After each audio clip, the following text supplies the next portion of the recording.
It is that time-honored holiday tradition again around the Thanksgiving time. Before you go into a comatose, WWE brings you once again, this time from Vancouver, British Columbia, Survivor Series War Games! And it is time once again to go into battle. Welcome to the discussion. Let's freaking go. Hello, everybody, and welcome to a super pack size edition of City Predicting. You know what this is? I am the simple man, Noah Foster, with an entire conglomeration of the City Predicting community. We, of course, have the MVPs, the Dominguez. We have Walter Cruz, Regular Wrestling JJ Williams, Stat Boy Mike, and making a long overdue return to City Predicting. A man that's been working on a documentary nonstop. Respect. The He Man himself. James Hebert. Good to see everybody. And again, folks, thank you for tuning in. Please subscribe, comment, tell a friend. And also, I encourage you right now, please say, yeah, to no DQ. Go check out the Raw Life recap if it's still going on, courtesy of Boss Man Aaron Riff. There will be a predictions form, of course, in each comment section once this stream concludes, because, of course, I continue to hold prediction leagues. And this Saturday marks the end of the first of 5 prediction leagues for the year 2024. And all I gotta say is good luck to me and Sun Gojiku for Team NoDQ. Why I gotta be finding the NoDQ Super Saiyan. Damn it. And to everybody here that's been involved, thank you for participating. I hope to see you once again in 2025. And again, folks, if you have predictions, let them be known as we talk about the matches. But if you want to predict the conversation, PayPal, my friends, or Super Chat, as simple as that. Now that I got all the formalities out of the way and introduced tonight's event, let's go around real quick and get everybody's thoughts and excitement. We'll start at the bottom here with Statboy Mike. Of course, you can follow him and Dory Lou in Statboy Sports Bar. They've been doing great coverage, of course, with my friends up above for boxing as well. Statboy, good to see you. How you feel about Survivor Series War Games? Bring on the War Games! The time-honored tradition which has evolved all these years. I mean, this match is amazing. Pound each other for 20 minutes and then go for the pinfall. What a concept. Turkey on Thursday, War Games on Saturday. It works out beautifully. Yes. Fair enough, simply put. All right. Well, let's go ahead and go right to I'm going to do the Brady Bunch thing because I'm in the middle of the madness as usual. Arlene, good to see you once again. How you feel about Survivor Series War Games? I am actually very intrigued. I'll get to why I say that later on, but yeah, I'm curious on. I have my way of how I'm gonna end this pay-per-view, but that doesn't mean that they're gonna go that route. But I think that my way is kind of like a cliffhanger, probably, maybe. I don't know. We'll see. There you go. That's subtle. And of course, the Virginia will, of course, speak their case, especially on the main event, because I think the main event is going to be a lot of cause and effect towards what we are going to do in 2025. Yay. And speaking of which, please always, folks, show your gratitude, show your kindness, show your respect to this man up above me here, the Renegade Wrestling, JJ Williams. JJ, I hope you and your family have a glorious Thanksgiving holiday. How do you feel about Survivor Series War Games? I feel a little bit better today than I did when we discussed it last night on the No DQ stream. You know, after seeing what played out tonight on Raw, after seeing the 2 matches added, it's definitely got me a little bit more intrigued because I feel that the 2 mid-card championship matches that were added, which we'll get to momentarily, are definitely a crapshoot. Like, they're not as easy to predict as I feel that the rest of the card was. And that's what I would expect from Survivor Series when it comes to the traditional foundation of the 5-on-5 elimination matches. But in this case, we got 2 War Game matches, to your point, that truly could go either way. So, fairly put. Safety, by the way, I hope that you enjoy the show. And also, I hope that you have a wonderful, happy birthday. And thank you for your continued support. And what's up, Pop? Emmanuel, good to see you once again. I saw your tagline, and yes, folks, he is tired of that Bloodline storyline, emphatically. But that being said, how you feel about Survivor Series War Games, my friend? I mean, like, it's gonna be what it is. I mean, like at first there was like 3 matches, and like you knew they're gonna add some that many matches. I mean, some intrigue, like where they might be heading for Royal Rumble season. I mean, like I don't think they're going to do anything major in the main event. Maybe they will surprise us with some shocking twists hopefully, but it's like it's it's like, but it is what it is. But yeah. So I wish Triple H would put some the traditional Survivor Series plus War Games at the same or no, just kill the Survivor Series title itself because it's not Survivor Series without the Survivor Series legacy in that. That's fair. War Games was its own form of survival, but honestly, War Games, it is a battle. You might as well call this Battleground, an old WWE name. Ooh, I do yeah. miss traditional Survivor Series matches. You're definitely not wrong. Walter, again, you always put so much work into what has become Slippery Reliable Studios. And again, JJ will continue to implore and remind you that we are, go ahead and say it real quick. We are the most reliable, the only reliable SRS in professional wrestling. Damn it. Anytime we don't digress.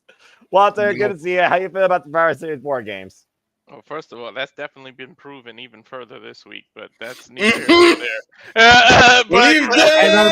And I'm sure there will be a Jay Hebert side of things about it. Oh, no, I'm done. I've said my shit on Twitter. Just go on my Twitter. Oh, good grief almighty. I don't need to see any more out of that. I apologize to Virtue. Go ahead and watch it. That's all you need to know. I bet that wasn't on anybody's 2024 bingo card. Go ahead, Walter. No, it wasn't, as somebody who stays antisocial. But Walter, please continue. How you feel about Survivor Series War Games? Good grief, freaking stuff like this. Like JJ said, I'm doing way better after watching Raw and seeing the two added matches is more intriguing because beforehand, basically was a one-match card because even the way the women's War Games was put together, it was like, and no one. Well, let me not speak for other people, but I wasn't that interested in it because it was just kind of randomly put together. So it was really a one-match card for me. So now that they did what they did, now I'm more intrigued. But like Emmanuel said, if you threw like just one or two, or even if you made a pre-show and threw a traditional Survivor Series in there, I would be at like a 10 completely. But right now, I guess I have to wait to see how the booking and the endings of the match are to be pleasantly surprised, and hopefully I can do that. But right now, I'm kind of halfway there, but I'm more excited than I was before. Well, sounds like you're living on a prayer. I pray that exceeds your expectations. Yes, JJ, real quick. I feel like there's enough Survivor Series gimmicks over the years that there's no reason why we can't incorporate all of them into the PLE. Yep. Have a traditional Survivor Series match. Have a Raw versus SmackDown. You could even throw NXT in it, match for brand supremacy. Have a tournament that leads into Survivor Series and hold the semifinals, finals like the Deadly Game tournament. Yeah. Ooh. Have War Games. That gives you a 5-match card right there. Or even a 6-match card because semifinals to the finals, there's 3 matches right there. Traditional Supremacy War Games, 6-match PLE. And you've touched on all the different gimmicks Survivor Series has had over the years. You do a series of Survivor Series matches, the classic, and the survivors get thrown into War Games. That's the extra wrinkle that I like right there, because it also shows their testament in will and enduring battle, worthy warriors sent into war. I love that a lot. And again, Triple H listens to the fans. Triple H, listen to this, man. Just saying. Listen. And you're not guaranteed a 4-on-4 or 5-on-5 if you do it that way. Like it could be a 3-on-2 or a 4-on-1. You just put all the baby faces on one side, the heels on the other side, lock the survivors into War Games. There you go. True. Well, considering War Games itself is going to be on average 40 minutes at least. That being said, I'm sure that James approved of your side of things. And speaking of which, the man that literally talks about the Jay Hebert side of things. James, again, it has been a long time. It's good to see you back on City Predicting. How you feel about Survivor Series War Games? You know what? What I will say, what will surprise you. I will also add to JJ's thing real quick, though. On top of everything you mentioned, I really hope, if not, obviously they're not going to do it this year, but next year, if they go the 8-match route, I think they should go 8 matches for Survivor Series. And I say that because I'd love to see Scrap Daddy and Aldis go at it. No, I'm serious. I'm not even joking. I think that match would. I think that match would slap. That's a legacy match right there, man. No, for real. I mean, 2 former NWA World Champions. You know, Triple H has got to love that. There's no way that you shouldn't do that, and especially considering you want brand supremacy throughout the night with on top of all the other stuff like the Deadly Game and all that. There it is, right there. There's another, like, you could have 2 things each for the freaking entire card. So that's what I'd do. I hope they do that next year. But I'll tell you right now, man, the main event is why I am watching and why I am super interested. And I say that because the reason I'm here tonight is because of what they did on SmackDown. First of all, it's probably the best SmackDown that they've done in years, quite honestly, bar none. Like, it's not even close. From top to bottom. Number 2, man, that Road Warrior pop for Heyman, and then a bigger one like Austin, like for Punk, and the pop just never dying down. Dude, goosebumps. It was goosebumps. People might get sick and tired of the Bloodline. I'm actually really intrigued by it. I'm actually loving this direction of the Bloodline saga. I really enjoy it. I think we're at the end game. I think we're going to be at that end game at 41. I think that's where the end game is going to be. Maybe longer. I don't know. Mainly because of The Rock. But to me, they just booked their entire Mania plans like right in this one match. It is brilliant how they did it. It made me intrigued to see where they're going to go, which even in this new Renaissance era, I don't know when the last time it was that I felt like that about anything WWE. So for WWE to pull that off is huge for me. And it was just refreshing to, see a crowd that's full in an arena actually respond to something palatable for once. Tony should take notes. Call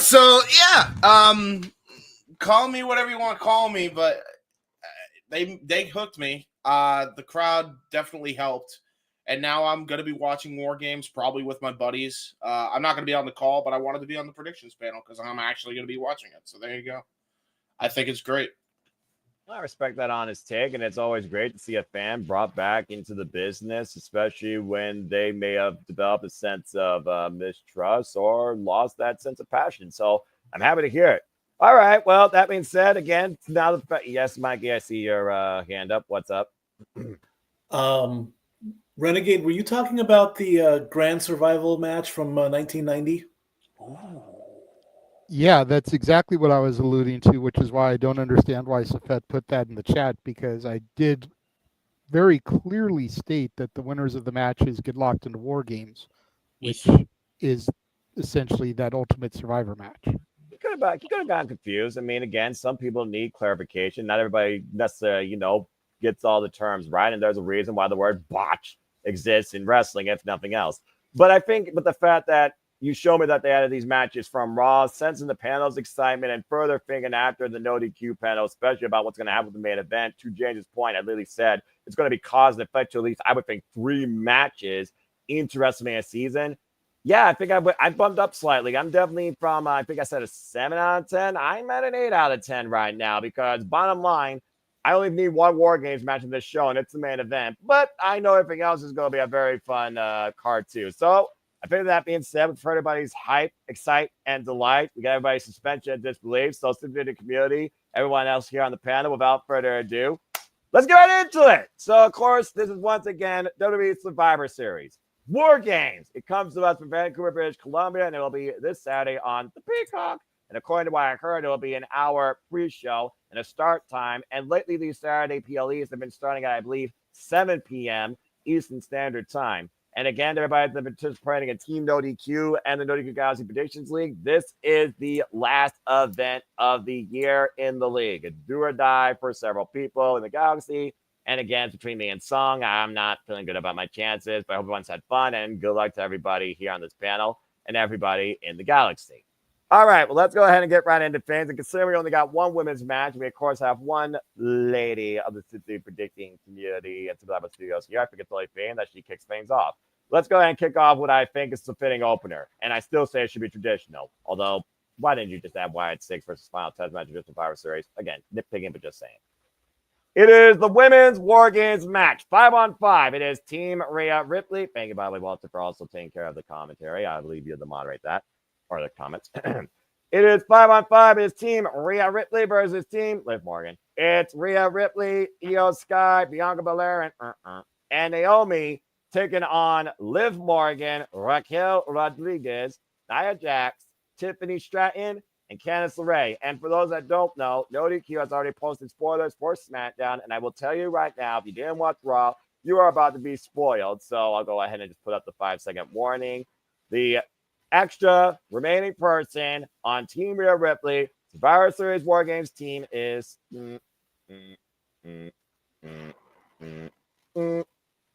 BAYLEY.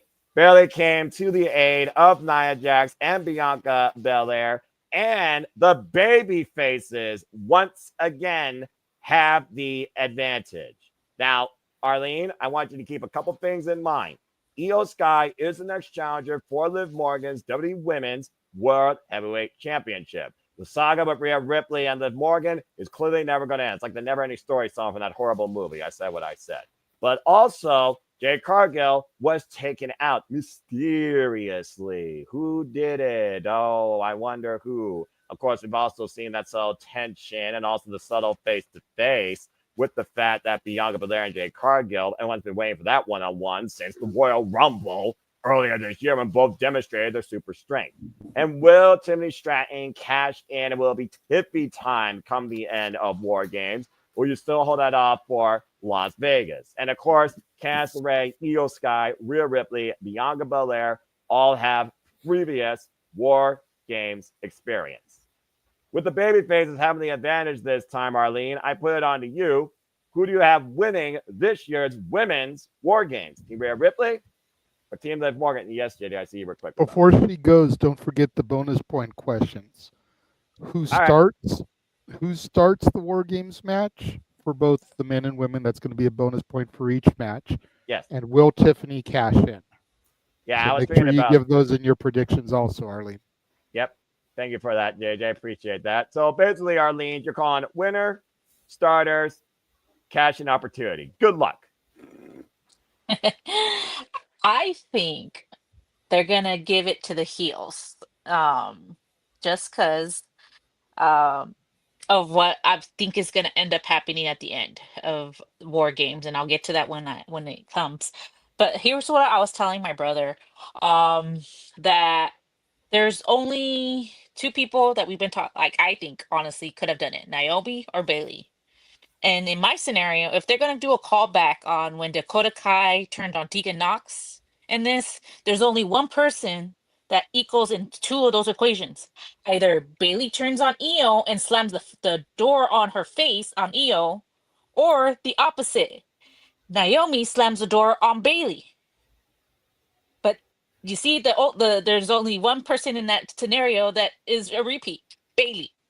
BAYLEY's going to be the center focus, whether she's going to be the one betrayed or she's going to be the betrayer. Either way, I feel like who's starting, I think it's probably going to be Candice LeRae, and I'll throw Raquel in there. And Tiffany's not cashing in. All right. So you got, so as I always do on Super Predicting, folks, I usually have one person set the ballot for everything outside the main event. And then we go around and see if everyone suddenly agrees or disagrees. But since this is a War Games, and I know there's going to be polarizing thoughts across the panel, we'll go around and get everybody's thoughts here. So again, it is Team Rhea Ripley. And by the way, hold on here. Yeah, this is how tired I am. Coming our code. Arlene, botch. Raquel is on the same team as Candice LeRae. Oh, my bad. Then it's gonna be Io. Sorry. All right, that makes so. All right, there we go. I mean, not Io, but it's gonna be who's on the other opposite time? Because I feel like that's get your brain together. For those that don't know, she works in a hospital. She's stressed enough as it is. Then it's gonna be Dynamics. Bianca. Okay, there we go. So Bianca and Raquel, which again, two women of my NXT. I still remember that 3-woman phase off. All right, so we got Bianca, Raquel, Rhea winning, no cash in. Simply put, let's go around clockwise and get everyone else's thoughts. Walter, what do you guys say regarding this women's war games? Well, just before whoever's gonna go. Oh, it's my turn anyways. I just Yes. wanted to add. How the hell is this Team Rhea when we didn't even know Rhea was gonna be a member at first? Like, how did this just suddenly become Team Rhea? Like ego much? Like, what the hell? I mean, she's the biggest star on that team. Raquel and Liv broke her face. She came back in a face mask. And obviously, the biggest story here for our championship is Rhea Ripley and Liv Morgan for the WWE Women's Heavyweight Championship. I mean, I don't know. Bigger star than Bianca? That's arguable. Maybe. Brand split LOL. Exactly. But Let's continue. let's Your see. turn. I go with. Let me see who starts first. Let his brain stew. EO. I think you were onto something on the with EO. And let's see. Yeah, Raquel. I'm gonna agree with you. EO and Raquel. All right. But she actually said Bianca and Raquel. Oh yeah, she did. So still EO great and combinations. Raquel. And you got you're gonna agree with her on team Babyface is winning? I think the heel team is gonna win. Because I thought picked she heel said too, heel. so. Yeah, she picked heel. All right. I'm gonna go with her because whoever attacked Jade is gonna be revealed, and that screws up the team chemistry. And somebody betrays, or somebody feels jealousy. Something's gonna happen. So the heel's gotta win, and it ain't gonna be Rhea taking the cover, so we can still get the rematch, and she deserves the women's title. So I think that's kind of why EO is even involved here. She's taking the fall. So the heels are gonna end up winning this. Oh wow. If EO if she's the flaw, then why was she challenged with Morgan in the first place? I mean, you kind of just basically totally counting her out as not a challenger at all. But She's a filler for Rhea. We all know what's gonna end up Rhea and Liv. Like, Well, that's the money match. Yeah, I guess. But how many Despite times do you run? JJ. How many times do you run? Yeah, I'm about to say, are you trying to make the Renegade Rage engage because he's next? And I'm not monetized. So, JJ, what's your thoughts on the women's war game match? You got Team Liv, you got Team Rio. Who's your starters? And I already put down no for the cashing because you've said emphatically this needs to happen in Las Vegas so you can celebrate in Beverly Hills. But go ahead. Oh, yeah, I forgot to say that. No cashing. Let's be honest, no one believes that Tiffany Stratton's going to cash in. Aaron Rip, you're a crazy madman, but I respect you still. JJ, you're up. Well, I'm going to call you on that because that's a complete and utter lie, as a certain 15-year-old believes there will be a cash-in. What? Natalie says Tiffy Time will take advantage of the scenario and cash in her briefcase. Okay. Natalie also feels that Tiffany and Naomi will be the ones to start the match, but the babyface team will get the victory. What about you? I tend to disagree with my daughter on pretty much everything she just said. I love her. She knows I love her, but you're right. I don't think there's going to be a cash in. I think they're going to save it for something more monumental. Even though Survivor Series is a big four, the only time I could see the cash in happening before WrestleMania would either be Saturday night's main event or the Netflix Raw premiere.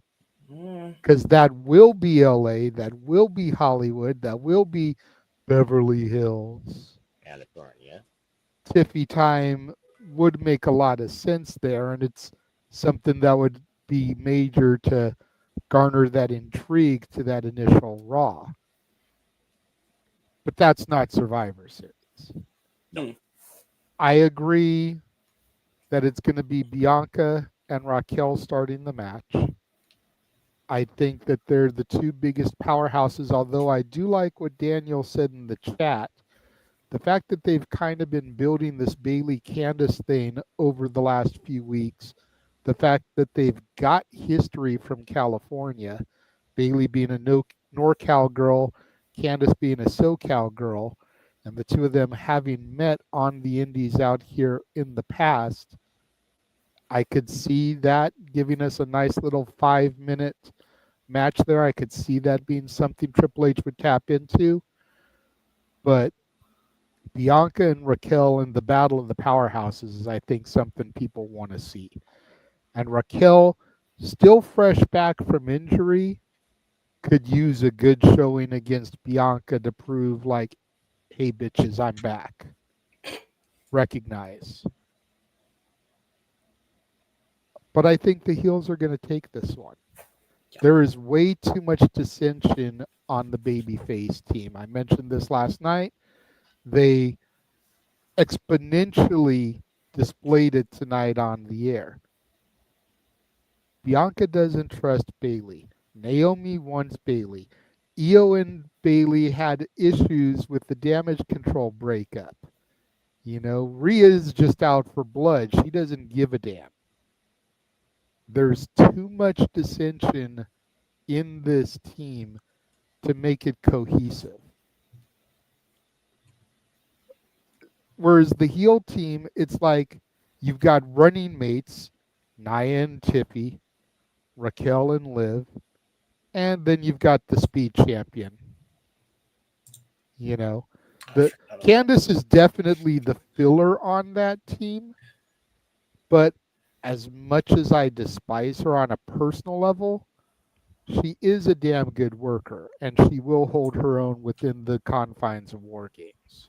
Yes. The heels have got to take this one. And you protect Rhea by not having her be the one to eat the pinfall. Yeah. I still believe Naomi's the one that attacked Jade. I still feel that that's going to be revealed here. And that's how you cost the baby faces. All right. I mean, I guess if she does it during the match prior to actually WarGames starting, like Dakota Kai did to Tegan Knox, I could totally see that. But James, we watched the Black Gold NXT. We watched that WarGames. Even after Dakota Kai's betrayal, Team Rhea still won, and they were down a person after Shayna Baszler even handicapped Rhea Ripley. And we talked about also the amount of experience on each side. Why there may be more cohesiveness on the heel side, there's more WarGames experience on the babyface side. So, James, what's your thoughts on this, your starters, and which team do you have winning? Okay, so there's a couple things here. There's a lot to digest there because there's a lot of damn moving parts, which, you know, hats off to WWE. They actually did it for both WarGames, even if this one's kind of slapped together. What I will say is I could see Natalie's logic first and foremost with the cash-in, actually, believe it or not. I don't think it's happening, but I think this means that Natalie is smarter than probably the entire WWE women's division. Well, we know that she's smarter than the people that work for Fightful. Well, I mean, that's not hard. I don't know nothing about that, but please continue. Stay on topic. Hi, Kate. Sorry. We'll talk about that on open mic then, I'm sure. Saturday shenanigans. I need to get used to that. God damn it. I hate my brain. I hate it. I hate it. I hate it. I hate it. Sorry. Botch. Big botch there. But no, I could see it because if you're Tiffany, why wouldn't you cash in against Liv? You could do one of two things, right?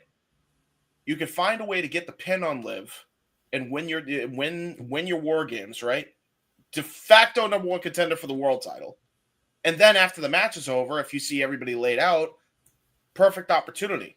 It's a 1 in 10 shot, but then you can immediately cash in while the cages are still there and immediately pin the WWE champion for the women. Boom. Now all of a sudden you have a chance to get both championships, and you already got one. I don't know why she doesn't do that, quite honestly. Natalie's a very smart person. It's almost like she should be in the match. But there you go. I digress there. As I gotta far go back. as who starts it, I'm gonna go a bit different route here, and I'm gonna channel back to the history of the black and gold as well. I'm actually gonna say the starter is gonna be Rhea and Raquel. Rhea and Raquel had a banger, and I mean a banger of a steel cage match on the black and gold NXT. Noah remembers, I sure do. I remember their whole feud. Probably the best women's cage match, probably the best worked women's cage match I've ever seen. And maybe that sounds bad, but no, for real, like the match was that damn good. Like I'd put it up there with any other cage match that's ever happened in WWE history. It's that good. So I can't imagine why you wouldn't tap into that history, plus the history that's recent with Raquel being the reason why she's got the broken orbital bone, hence why she's wearing the mask. Why wouldn't you have it be these two started off? And it's not like they can't work it, because we know they can work the steel cage gimmick. So why not have them open war games? That's kind of my logic there. I agree with everybody else as far as it's the heels. The heels are winning, especially if the baby faces have the advantage. In this case, the TNA logic makes sense because there's a lot of dissension on the baby face side anyway. You might as well call it an anti-hero side, considering how many heels are on the babyface team. So, I think Naomi is definitely the one who took out Jade Cargill. I say that because WWE is very smart with their social media game lately. And believe it or not, they actually build this angle with, of all people, JD from New York. JD called this out, noticing that there was a bit of dissension. Naomi responded to JD. Really, man? I thought we were cool. Winking emoji. I don't know. Naomi, that's a bit sus there, that's a bit sus. So, the heels win. Naomi's going to be the one to cost them. I like how they're incorporating social media in a positive light. It's great to see. It's actually refreshing. So yeah, a little round of applause there. But yeah, there are my picks. Raquel and Rhea to start. Heels win. No cash-in.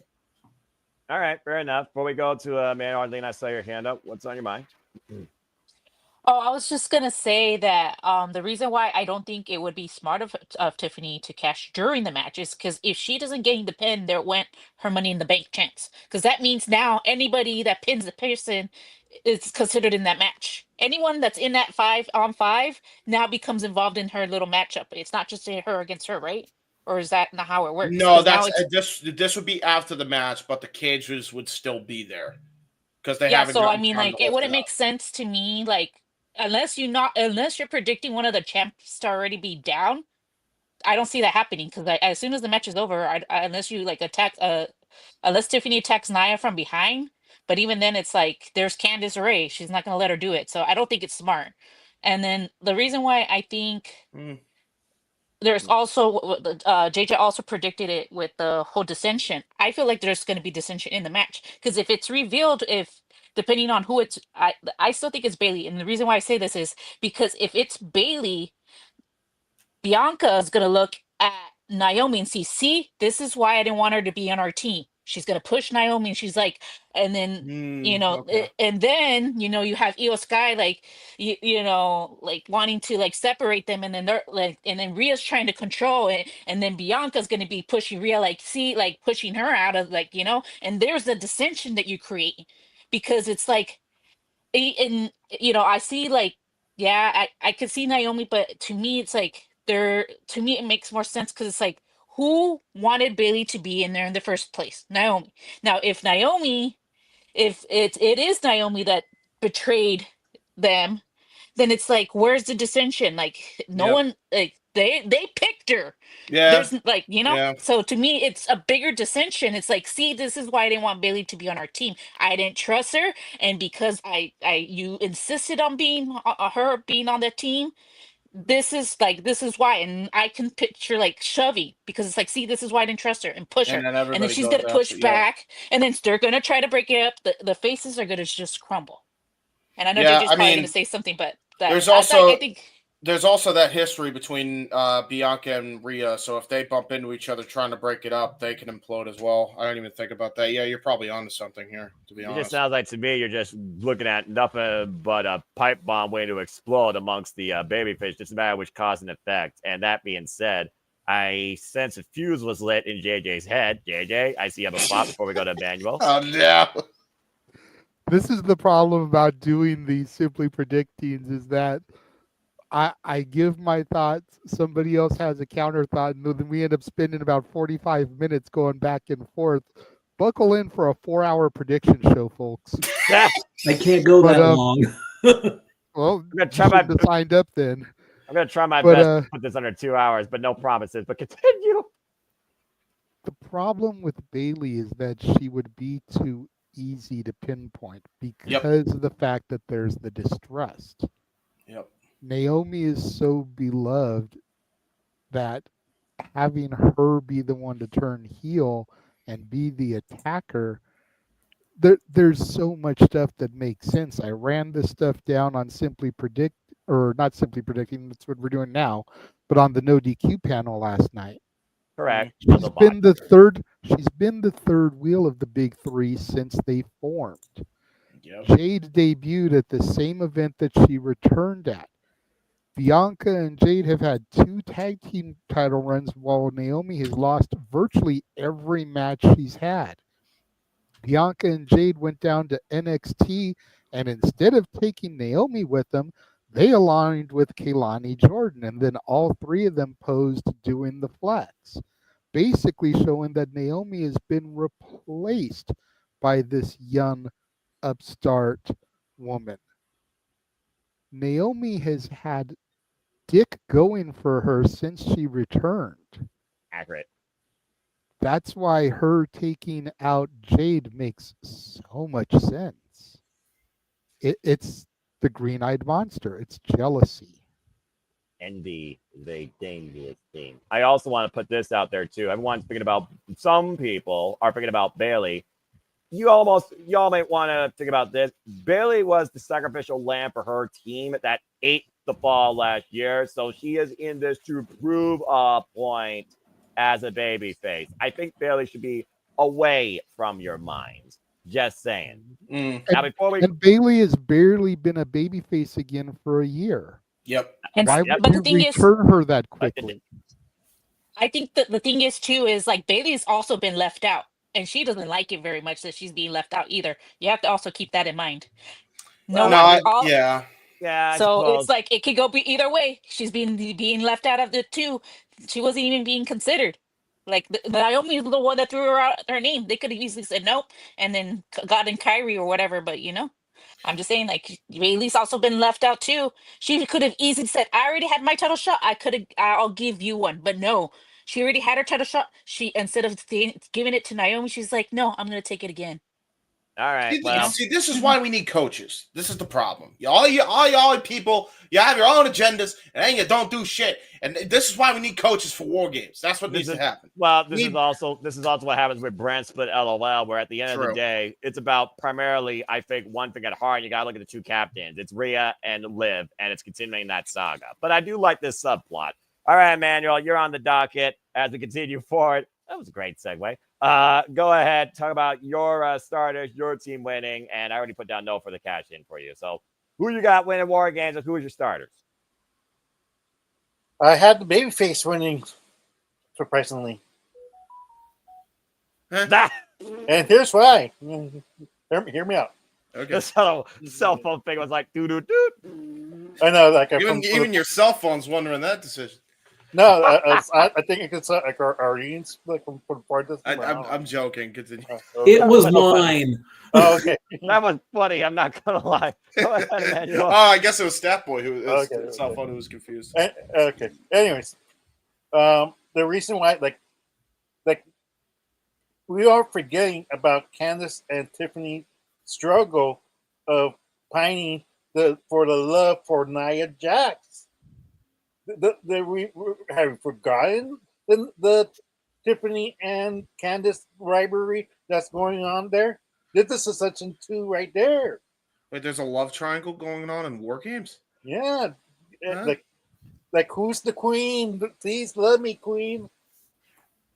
But and Tiffany's gonna sadly take the pen again because that's how Money in the Bank winners run in WWE. Sadly,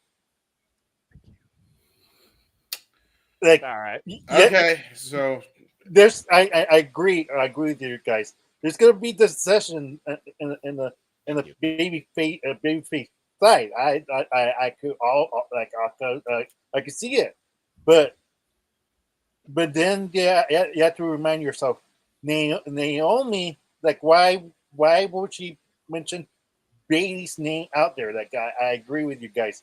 Why will she throw her name out there, knowing that there's this session with Bianca and Bayley, and then Bianca and then Bayley with Io. They haven't resolved that yet, unless they go to hug it out, and throughout the process of the war game, they start to trust each other and overcome this odds and win this match. That's what I see, and to be honest, and that's why I have the other more games having the heel side winning because Roman Reigns doesn't need that. But that's a different story. I guess. About the advanced prediction, stay on topic. Yeah. But for me, it makes more sense for Io to pin Liv. That way, Rhea gets involved in the Io versus Liv match because she can't handle the fact that another woman is after her title, and she might cost Io the match, and might be a triple threat match in a future pay-per-view. So I'm thinking that might be the future matchup in the process. And then for Naomi, like if she is the person, she needs to get the wins and make Bianca believe she doesn't need Jade. You see, you want Jade. We won this war game without Jade. Why don't I become your tag team partner and hold? Because if Piper never could, become tag team champion with Chelsea Green without no reason, I think they will have Naomi carry the title for no good reason as well. So that's why I think the babyface team might win this, and for who starts it, Nia Jax versus and Bianca Belair. Why not? Even though we saw this match, Bianca is gonna start this match. She's too alpha woman to step aside, and let other people aside. Rhea is not gonna start this match. She's gonna wait until Liv goes inside, since they have the advantage. Yeah. So and Liv is not gonna start because she's gonna enter last because she doesn't want to get hurt. She wants the other ones to take care of business because she's a smart heel. So it just makes sense that it's going to be the baby face. That way you prolong this story longer because if the baby face loses, it's like then it looks bad for Naomi. Like, why did you pick Bayley? Why didn't you just diss her if you're not going to win the match itself? So what you're saying is you get more mileage with the baby faces winning than wow, that's actually way better sound logic than I expected. Actually, well, you guys keep talking about the dissension and the disconnection and the compliment the baby faces side. When it comes to the actual war, can they coexist? Because what matters in the end is winning once the battle begins. And I think Emmanuel is onto something because, again, I subtly said during the Team NoDQ predictions, I picked the babyface to win too. But you definitely are making me think more about the starters. But yes, man, you got one last part real quick. Yeah. After James kind of summed up your stuff. Yeah, you're good. Like remember, and the additional thing you have to remember, WWE somehow, some way, always have this two people hate each other and somehow coexist. Look at Randy Orton and John Cena. They teamed together in the Raw business, those two. And Oh, they, jeez. I just say it's there. You're right. Fair You're enough. right. That's fair. Fair enough. And also Charlotte Flair and Becky Lynch last year's WarGames, quite literally. All right, Manuel. Well, good stuff. And yeah, that was quite interesting, wasn't it? Thank you for your support. All right, Snap Boy. As we conclude this first match, go ahead and give us your thoughts to the women's WarGames. Who you got winning and who are your starters? The floor is yours. All righty. I want to see Io and Candice start. Io is the WarGames veteran. This will be her 6th, so I would think that would be a pretty good thank you to Io to start off the match. So we'll get that out of the way. As far as a cash in, the only way I see a cash in is if the heel team loses. Tiffany takes the fall by some miracle, and she gets so upset at either Nia or Liv that she's like, forget this. I want the title, and I'm going to take it now. So as far as a cash in, no. Initially, I did have the heels winning, but based off of what everyone's saying, it makes sense to have the heels win. So they are my pick with that. You mean as far as if the reveal comes in, all I can say on that is the jig will be up, the news will be out. They finally found out who you were. The hangman's coming down from the gallows. You ain't got too much longer. If you know, you know. If it's Bayley, I would rather see a heel Bayley than a heel Naomi. Honest to goodness. I can't see Naomi be heel. Even when they tried to break up the Funkadactyls all those years ago when it was Naomi versus Cameron. Cameron was the heel. Naomi has always been baby faces. Even when I think the Total Diva stuff and they tried to make Naomi the heel, I still didn't believe it. I can't believe it now. I cannot see Naomi as a heel. I see Bayley as the heel all the way. Bayley as a babyface? I don't see it. I'm sorry. Ding dong, hello. Bayley is better as a heel than a face. Rhea, everybody loves Rhea. So, if she comes out as the one, yeah, I did it. What are you going to do about it? I'm just going to beat you up for it. Bianca taking out Jade? There's a twist. Everyone thought Jade was going to turn on Bianca. Bianca turns on Jade first? Whoa. What is my fellow residential Tennessean doing here? That don't add up. They're illogical. You're trying to put logic and wrestling on the same sentence, so even that's illogical in itself, but still. To add to what you're saying, Mikey, I'll kind of counteract your point and then we can wrap this up. The problem with it not being Naomi and why I really think it should be her and why I agree with JJ that it should be her is because she needs something better to do, man. Like, she needs something better to do. She has done nothing in her entire WWE run, and that includes everything that she's ever done in WWE. Nothing has done. Like, she's been babyface. She has got three world championships out of it. The only one that mattered was the TNA Knockouts world title run. That's a problem. I think, honestly, go with it.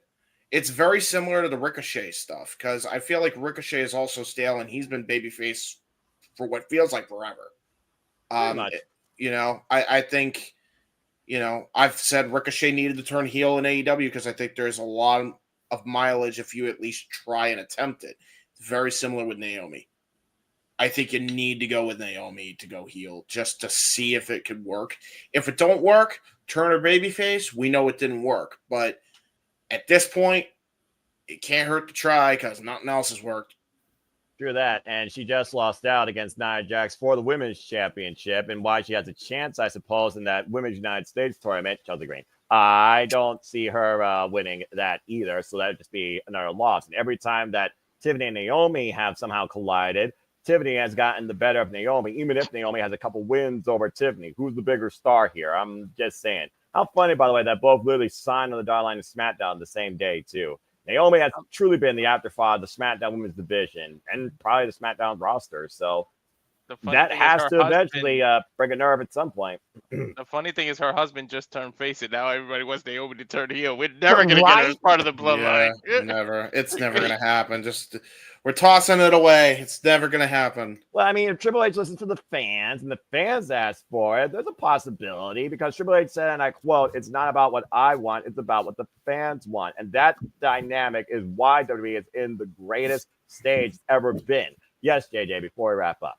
Thank you. For that. Unless she joins the bootleg bloodline, because Yeah. Jimmy never brought her into the family. Could happen. I That's another suppose. spin they can put on it while she's heel. She think about turns that. heel, aligns with the bootleg bloodline against Jimmy and the OGs, and when Jimmy goes to her, "What are you doing? Why did you never bring me in? I thought I was family." Family Feud, not hosted by And Steve Harvey. then come the Royal Rumble, we get the official debut in the company of Thick Mama Pump, the Juggernaut, and she aligns with Naomi to go on a tear through the tag division. The Jordan Grace being a heel would be a very interesting dynamic, but yeah, we'll see. All right, Arlene, what do you got to say real quick? Well, I was just gonna say, not unless Jimmy's not really the face that we think he is, because my theory is that he's gonna betray Roman Reigns, and Well, you can still have Naomi and Jimmy being that couple right there, Good, yeah. and well, that's in the true. bootleg bloodline, and you can still have it that way too. So No, we'll see. Well, the beauty is, no matter what, there's going to be some sort of cause and effect internally or externally following this women's war games. Good luck to both teams, but I'm still sticking with Team Rhea. But after what I once said, you all bring up a lot of valid points, but it's almost like, do you go with experience? Do you go with a first-time dynamic? Or do you go with the 5-minute powerhouse ballot? Because remember, the first two participants are going to duke it out for 5 minutes, and then the remaining people come in and intervals, if I think it are 2 or 3 minutes. The more games will officially start to everybody's in. So you got to consider who's ever going to start off has to have that endurance, if nothing else. So I think I'm still going to stick with Io Sky starting off with the babyface side. But just because of the fact that her and Raquel also do have that history, I think I'm going to change from Candice LeRae to Raquel, and I think Cass might come in second because I think you got to change the dynamic of women's war game starters just to make it feel fresh. And again, that might be a different game plan. Who knows? But good stuff, everybody. All right. Well, that was an incredible discussion as we are one match in. And again, this is James speaking. I now pick babyface as Emmanuel Big Smart. So, James, you freaking idiot. Really? Yep. I'm going with Emmanuel's thing. Yep. All right. There you go. Well, again, the form will be literally after this video concludes the comment section. And your opinion, your predictions will not be made official until 7 p.m. Eastern Standard Time. Saturday night, unless the show starts at 6 p.m. Standard Time, and of course I'm going to change it. But everyone here is a big smart and big passionate and very big thinking, and I approve of it. And so is the chat. And thank everybody for all your thoughts so far. Safety, Charles. Of course, I acknowledge all of you as I try to every time here because again, you all make this possible. Daniel, Pop, and of course everybody else involved. Thank you for tuning in. Let's go ahead and move into now something more tranquilo, subtle, and dare I say unanimous. If it's unanimous, just say yeah once I'm done talking about the match, okay? Let's go ahead and talk about the WWE United States Championship, shall we? Because it is Shinsuke Nakamura going one-on-one with the megastar, with everybody saying, all right, this is the second time y'all can do it. L.A. Knight. Yeah. Excellent job, everybody. For the WWE United States Championship. Of course, LA Knight has been a fighting United States champion. Thank you again for that. Has been a fighting United States champion since SummerSlam, since being the Maverick Logan Paul with defenses against the likes of Andrade, Santos Escobar, and Carmelo Hayes. But most recently, a new foe has appeared in Shinsuke Nakamura, who has attacked this man from behind countless times, including Kinshasa to the back of the head, literally this past SmackDown 2 weeks ago. It's one of those things right now, though, after that ridiculous triple threat that took the night from me almost at Crown Jewel, where he beat FT both Carmelo Hayes and Andrade at the same time. And I thought that we were going to get a new champion. I just don't see it happening. So, simply put, I'm going to set the ballot to LA Knight retaining. Unless anyone opposes, on the count of 3, everyone just go say yeah, and in chat you can do that too. So again, I say that the winner will be LA Knight. Going 1. No. What? I knew he'd be the one. Now, you ribbing me? Come on, man. You got the going for connections with Nakamura this too. guy. I do have the connections with this guy, but I'm 100% dead ass serious. All right, then go ahead. What the fuck are they doing with Shinsuke Nakamura if they don't give him the title? Mm-hmm. LA Knight has had a solid run from Big 4 to Big 4. We've made the point before we started the stream. I think it was Walter that said it. We need to get past these fucking start-stop pushes for Shinsuke. Factor in the fact with the Pro Wrestling Noah show coming up on January 1st, he could walk into that show as the United States champion. That's publicity. He could defend the title against his opposition on that show. That's publicity. Now the United States Championship has gone international. If we don't give the title to Nakamura, what the fuck are we doing with him? You may as well future endeavor him at this point, because y'all are fucking him over without any of Diddy's baby oil. Ouch.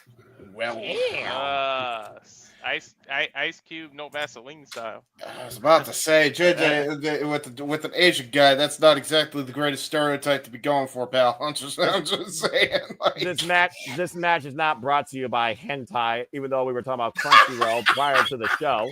And yes, I know both those love terms. that you were reading my mind in this case, and I didn't even have to say a damn. This is what happens when you deal with someone that knows anime. Damn it! See, this is what I love about JJ. Him and I just think so much alike. I was gonna go with Nakamura because I was just gonna say that we made history at Bloodsport and saw the first title defense of a TNA Knockouts championship in a different company. I think that's what they're gonna go for. Have him win the title. He shows up with the U.S. title and defends it over in a different company so that it gets publicity. So that's exactly why I think Nakamura is going to do this. Wow. I gotta say I'm shocked considering you guys realize at this point Shinsuke Nakamura might be as well as a Legends contract because, correct me if I'm mistaken, he hasn't done anything since he faced the Great Muta literally in January. So I think this is just the way they just have booked Shinsuke to this point, and maybe he's comfortable with it. I don't know because again, he's going back home to Japan, Pro Wrestling Noah. Of course, he was involved on the Tokyo Live Show tour as well. And Michael Satomura, of course, is finishing out her career in Sendai Girls, the promotion she co-started because she's retiring next year. But it's just one of those things right now with LA Knight being on the run of his life. I just don't see this thing ending right now. But remember, too, WWE just announced the whole ID thing. You don't think they'll send Shinsuke to Japan as a scout to see who they can get involved in that program? That's a stretch, but I guess ID does reach globally. All right, Arlene, I do see your hand up. I just wanted to bring up the fact that, JJ has said about bringing the championship and giving it publicity. He said that about Jordan Grace. What happened? She didn't win the title. I mean, like there's been plenty of opportunities for the NXT title to go to TNA, and they haven't done it. They've had TNA people face these people, and they haven't done it. I don't think they're gonna do it for WWE either. I don't see it happening. If they can't do it for a second a build up company, what makes you think they're gonna do it for a major one? That's why I don't think I see it. But it's publicity or not. I mean, they had their opportunity because everybody knows who from TNA. They know who Jordan Grace is. So I mean everybody knows who, but they didn't do it. They didn't give her the NXT title and at one point she could have held that title when she went to Bloodsports too, but they didn't do that either. So it's like Just because It- something hasn't been done before doesn't mean they can't do it now. Yeah, but I just don't see it. If they can't do it with NXT, I don't see them doing it with WWE. That was my only point. Fair thought. What do you got to say real quick, Jay, before we conclude? Just to counterpoint you on that, it's a lot different to try to book your championship to a representative of another company, as opposed to booking your championship to a representative of your company to take internationally. Yep. Therein lies the difference there. Well, at the end of the day, WWE is still WWE. They're about one thing: brand supremacy and marketing. All right. The AEW World Championship was presented at the Tokyo Dome during Wrestle Kingdom 14. I don't see a WWE Championship being presented in Pro Wrestling Noah, especially when they got the GHC National Championship there already. So, but hey, I like the fact you're actually trying to give Shinsuke Nakamura something, but I think that time has long passed. LA Knight for the win. Yeah. All right. I will give WWE this. They seem to be riding AEW's coattails when it comes to the international shit. AEW proved with All In that Wembley Stadium's a viable arena to try to do a major show. Now there's talk about WrestleMania at Wembley. AEW is doing Wrestle Dynasty at the Tokyo Dome. You don't think WWE is taking notice to potentially do a show at the Tokyo Dome in the not so distant future? That's you. You're crazy. Mhm. We've jokingly said and we've seriously said that WWE needs to do a show in Wembley, a show in the Tokyo Dome, and a show in Arena, Mexico. One of those looks like it's on the horizon. A second one very well could be if Wrestle Dynasty proves to be a success for AEW, because we know WWE will outdraw AEW. Not trying to be snarky, not trying to be a dick, but facts are facts. And we know they'll be able to put asses in seats in Arena, Mexico. Don't be so surprised. All right. Well, we'll see. Bottom line, I ain't betting against LA Knight. And yeah, with WWE Tokyo Dome do the time. Well, I mean, to be fair, they've done pretty much every show imaginable across Europe and Puerto Rico, and Australia.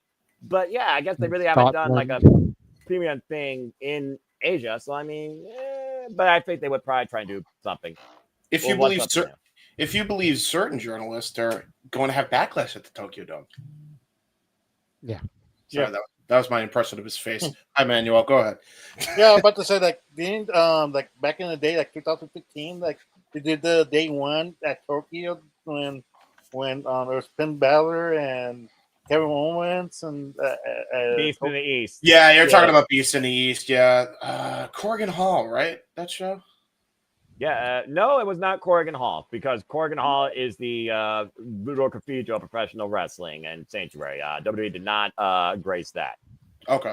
But Shinsuke, I gotta go with Shinsuke with this one. And with JJ, he needs something like LA Knight. Yeah, I could see him go to WrestleMania probably on lose it there, but I'm not sure. Like it's like he's a great champion, but it's like he needs more than the U.S. title at this point. Than just but who knows? I just feel that way. Like he needs more than just the U.S. title at this point. Well, it's one of those things where, again, we'll see what happens. But also, this match wasn't even. I don't think this match was even announced on SmackDown. They made it official tonight on Raw. So again, how much merit are they putting into an actual title change here? Just saying. To be fair, though, SmackDown was taped last week, so they may have done something on the taped SmackDown to try to move the storyline over. We just didn't get the official announcement till tonight. All right. In an effort to try to get this back on track, though, since there's enough of a difference of opinions, show of hands, who's got LA Knight winning? Put your hand up. Yeah. And there you go. And that's what I got wrote down. And I was about to conclude with that. So thank you, JJ. Again, it's a team effort here, folks. But that being said, there's one person we didn't get. JJ, what did Natalie say? That is fair. Natalie has LA Knight winning. Smart woman. All right. So moving it's on. 4-4 based on the panel here. I love that. Don't you love when stats are nice and even, stat boy? Absolutely, Hey, yes. you thought it was going to be a clean sweep for LA Knight, and boy, Hey. were you proven wrong. It's a split decision. Split decision, unanimous It's decision. about as divided as this country is in politics. But The next time I want to hear the words unanimous decision is the next boxing match, and I don't know when that's going to be. as long as it's not on Netflix. Thank you. It won't Yeah. be. Buffering, Probably do the buffering, Misfits. buffering. Well, at least we won't be buffering during this. Let's go ahead and move on to our WWE World Heavyweight Championship match. It's the former champion Damian Priest going after his gold, looking to beat him once for all, one-on-one. I don't expect no shenanigans here against fudge it. I have to say it, don't I? All Yes, right. we do.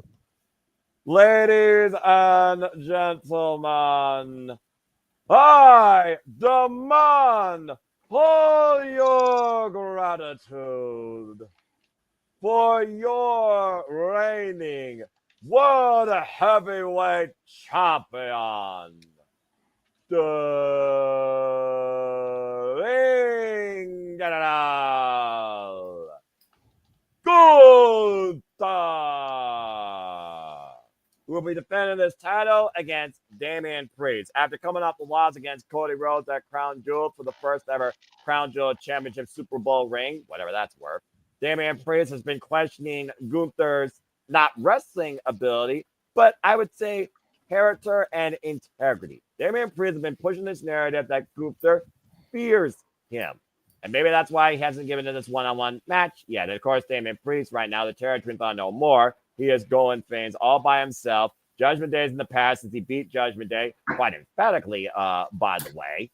And so he has a chance now to regain the World Heavyweight Championship. Bottom line, you know what? No, I would let them first match. You're not going to do that here. All right. Emmanuel, who do you have leaving with the WWE World Heavyweight Championship? Gunther or Damian Priest? Gunther. I mean, I think this is the match you want to say is unanimous, because I don't think anybody believes that Damian Priest is going to regain it. I mean,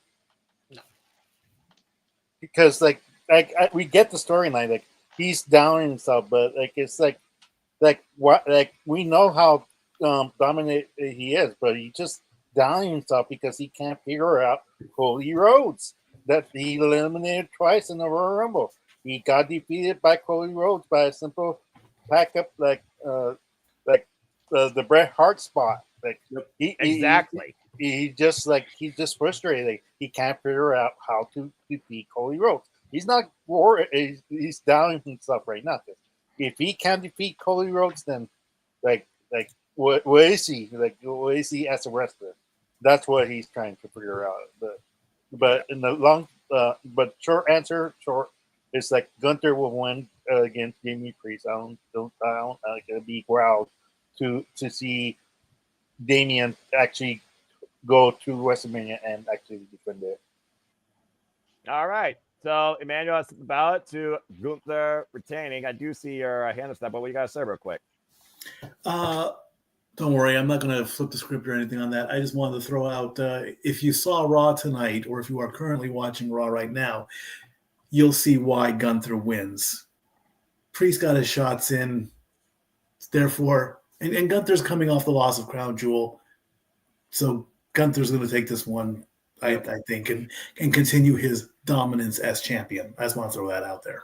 Yeah, I mean, here's the deal. Unless Cena beats him, which I think is going to happen, Gunther ain't losing that title. No way. It's not going to happen. It's to the point where I even got questioned about that. I was like, why would you have Gunther lose to Cena? Because Gunther's already a Hall of Famer at this point. Damn right. He is well beyond cleared at this point. You can have him afford a couple losses to Cody and Cena. You know, I don't think that's a problem there. But unless it's Cena, he ain't losing that title. So you could throw anybody against Gunther, he ain't losing it. And I don't see Goldberg confronting him because nobody wants to see Oberg at WrestleMania. But thank you for your comment. Cleaver, good Yeah. to see you. Yeah. All right, so we got 3 Gunthers. Might as well have Imperium here. Does anyone dare say Damian Priest's name, including a young little lady? Going once, going twice. Damn it! Not me, Natalie.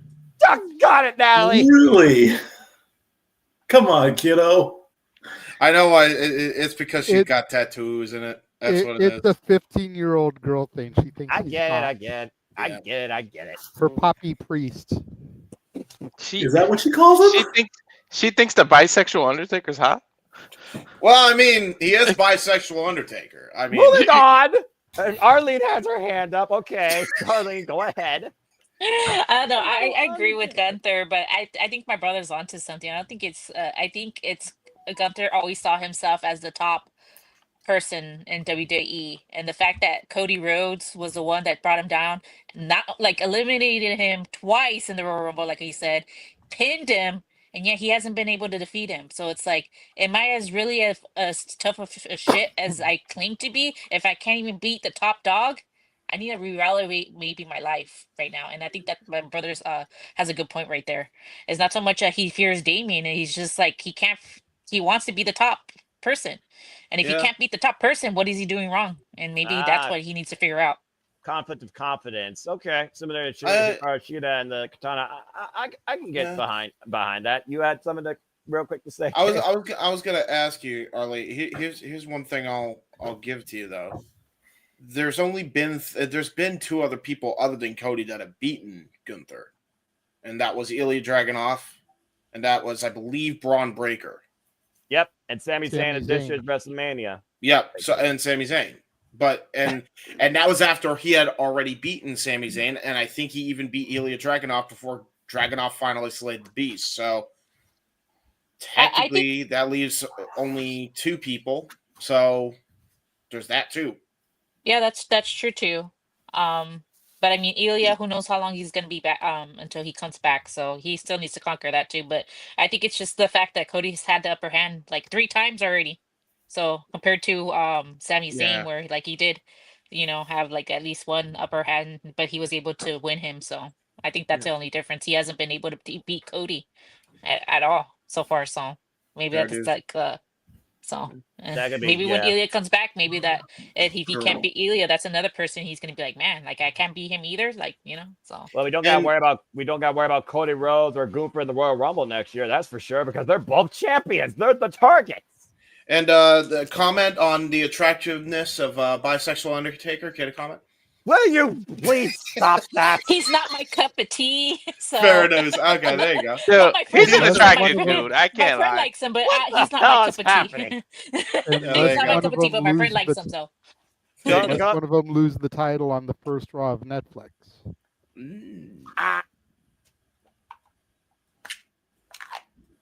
Don't count that out as a possibility.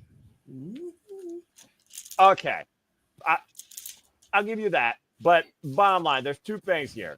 Gunther has nobody strong enough on that roster, not named Ilya, not named Braun Breaker, to oppose him. And 2, the Rock story with Cody is not over.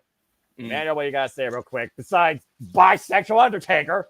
About to say, that was my question. How did they get the reputation of bisexual Undertaker? I don't understand this. Is he bisexual in real life? If that's I don't think so. I think then let okay, it be. so Let it be think it's- bisexual. no, I it was a think it's meme. the tall goth look, the Yeah. guy-liner, the purple. God.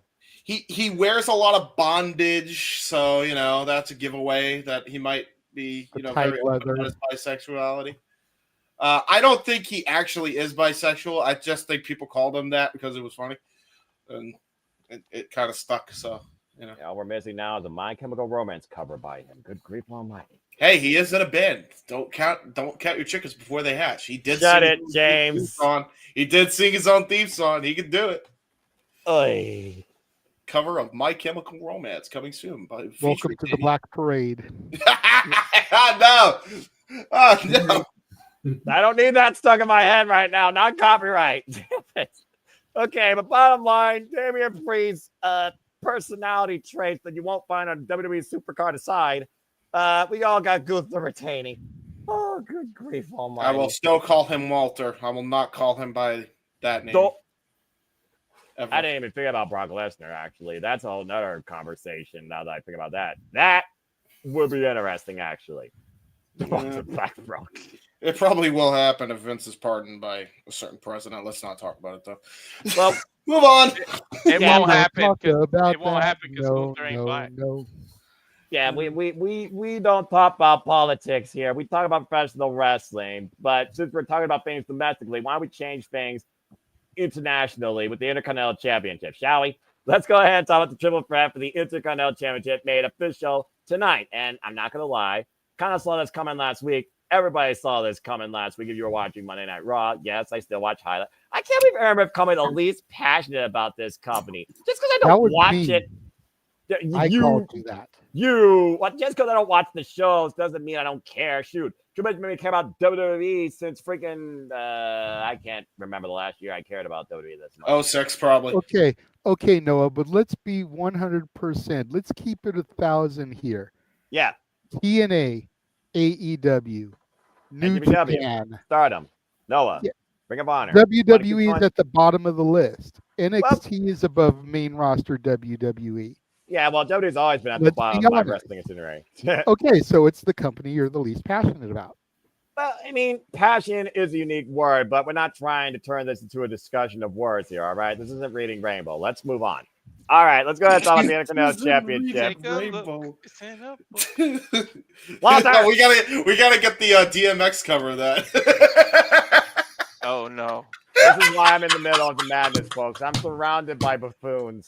Hey, I'm so happy. Except Walter you knows so what I'm far. talking You've been a about. good boy. I'm proud of you. thank you. He's All sick right, and let's go. tired and he works with children. That's story of my life. I work with teenagers on a weekly basis, but that's also a whole different purpose for Christ. Let's go ahead and talk about this. WWE Intercontinental Championship triple threat match here, all right? We have Braun Breaker, the champion, defending against Imperium's Ludwig Kaiser and Sheamus. And again, the key thing here, yeah, bloody hell indeed. The key thing here, Sheamus, this is the only title he has yet to get in his WWE career to complete the Grand Slam. And I've lost count how many times now he's had a chance against Braun Breaker and Gunther for it, and how many times Ludwig Kaiser's gotten involved. This thing, although with Ludwig Kaiser and Sheamus really picked up, though, since their first encounter where they wanted to have banger after banger after banger after banger, and so they did. And now, of course, you get what's going to happen here. And, of course, tonight it was Ludwig Kaiser versus Braun Breaker, and, well, all hell broke loose. So now we got a triple threat. You know the formula. Buffer, fall person.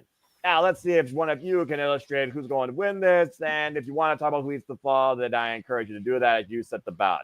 That being said, it's been a long ass time since on Super Dip Dave. Let's have you lead a match. Go ahead and talk about the Intercontinental Championship and who you got winning.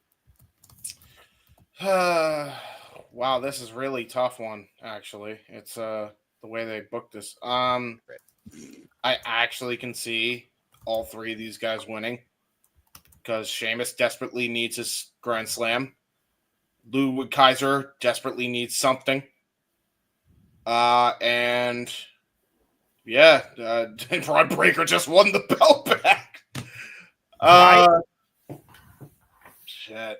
I'm gonna go with slimy heel tactics will get the dub for Ludwig Kaiser. I'm probably wrong. I'm probably wrong, but I think he's been impressing lately as a singles act. I did not expect that he was going to, but honestly, if he wins that belt, got a bit of a two-man power trip dynamic going on between Ludwig and Walter. So I'm going to go with him. Honestly, I don't know who else you can. I want to go with Sheamus, but I can see it going either way because I want to go with Sheamus for the matches he had with Gunther, and I'd love to see him win the belt. Just as like a thank you for those matches and thank you to little final hurrah for Sheamus there. But I would love to see Braun Breaker have a even lengthier reign, but I think he's got bigger fish to fry coming in the form of Cena. Personally, And so maybe their logic is get the belt off him just so that way they don't need to have a title on the line and just have him versus Cena at Mania in a one-on-one. So, yeah, you got to go with Ludwig. I don't know what else. I don't know who else you can go just by that logic. Very unique logic, and Lou has been trying to stand on his own to prove why he is European excellence, and Gunther has approved. Gunther and Lou right now are doing basically each their own roads, but I like that, and I gotta admit, I did not expect you to pick that. All right, well, the bow's been set for a new Intercontinental Champion at Ludwig Kaiser, and I guarantee you at least one person here is going to have a disagreement. So I'll open the floor and ask if there is a disagreement. Going why? Yeah. I knew it. This is gonna be fun. About to say, ding. JJ, go ahead. What's on your mind first? First and foremost, Natalie thinks Braun is going to retain. And so do I. Ditto. I'm torn between Braun retaining and Sheamus getting the title, though. I think Ludwig is the fall person, regardless. I hate to say that for Ludwig Kaiser, because I definitely feel that he is Intercontinental Champion, and him and Gunther as champions would be fucking amazing. Yes, I agree. But Braun just got the belt back. Why would you give the belt back to him just to immediately yank it away from him? If that was the case, then you should have left it on Jey Uso, like I said, and had him dump it tonight going into Survivor Series. Yep. There's no reason to take it back from Braun this soon. I honestly feel Braun is probably going to hold it again. I keep coming back to these points, but either till Saturday night's main event or the first Raw of Netflix. Those, and especially the first Raw of Netflix, it's going to be the beginning of a new era. It's going to be ground zero. What better way to reset the WWE landscape than with some major title shakeups? You know, I think Braun's going to retain. I don't think Sheamus needs the Grand Slam. As much as I've never been the biggest fan of the live action version of Beaker, he just doesn't need it. He's had a Hall of Fame career without it. If his career had sucked, then maybe I'd be like, yeah, okay, make him Grand Slam. That definitely would solidify him as Hall of Fame. But he's had a Hall of Fame career. He doesn't need the championship. Nor does Cena, but I could see them giving it to Cena over Sheamus because of everything that Cena did for the company. The way he threw the company on his back, for better or for worse. You figure Cena had the company on his back through some of the dark ages during the time of the Empire. You know, it would make sense to give him that thank you. Sheamus doesn't have to have it. Sheamus can be perfectly content being the job guy, putting over the future of the company, putting over the Braun Breakers, the Ludwig Kaisers, the Gunthers. Braun retains. All right. And that's, I think, the first match that both you and Natalie, I think, agreed upon. So, okay. So we had a Ludwig Kaiser, we've had a Braun Breaker. Now, I know Arlene and Fatboy and then Dean, Mr. Delayed, had their hand up as well. But I just want to put this out real quick before I go around. Does anyone want to put a ballot out there or believe that Sheamus is going to win? Okay, just wanted to check. All right. So that being said, I saw Arlene, then Fatboy, then Walter. So Arlene, we got a Braun, we got a Kaiser. It sounds like because everyone put their hand up after James, and we're not doing with Sheamus, the consensus here is Braun retaining. Am I right, Arlene? Yeah, you're right. I do think Braun's retaining. I do agree with JJ. I think Kaiser is going to take the pin. Um and the reason why I think he's going to take the pin is because there's already been a little dissension between the ring general and Ludwig. Like he's been pushing Ludwig out of the way and everything like that. And honestly, I think it should be Ludwig Kaiser to dethrone Gunther so he could be the top. I think that should be the case. I think Gunther should, and I think Gunther would be probably like happy with that because Ludwig Kaiser's been with him all this time to give a friend a solid and everything like that. I could see that in the future that Ludwig Kaiser's the one, and like maybe they turn him face and then then him defeating Gunther and going for like a bigger title instead of just the Intercontinental title. But I could be wrong, but I kind of want to see that to happen because I think he's paid his dues. I think he does deserve that title, a title. All right, that's fair enough. And I'm pretty sure the same consensus around here about Sheamus doesn't need the grandson. John Cena might be the participant. Bromberg retaining is probably echoed amongst Staff Boy, Walter, and Emmanuel. So I think that being said, the majority is going with Braun Breaker. But James, always appreciate you when you stand out. You stand out your whole life. All right, well, let's go ahead and move into something. That sounds like the biggest backhand compliment I've ever heard in my life. What the fuck do you mean by that? What do you mean? The world may never know. He means you're special, but we love you anyway, James. Exactly. You get and thanks for trying, or James. I think I'm special. I do. You're something else. That's your eyes. You're something else, that's for sure. But you're also sometimes very much a very real freaking idiot. All right. My eyes, they're going in two directions. Yeah. And Charles, trust me, I'm aware of the people I deal with on a weekly basis. There's a reason why my blood pressure is somehow still stable. Don't know how much longer that's going to last, though. All right. Well, that being said, we've had a lot of fun talk, entertainment, shenanigans, humor, unique future booking discussions, but let's go ahead and fucking get down to business for real, shall we? Now, somebody that doesn't give two blanks about Disney, you know exactly what I mean. And Staff Boy, this is the reason why you're here. You're going to kick this thing off, and then I know you're going to be when I do, and I thank you for being a part of this.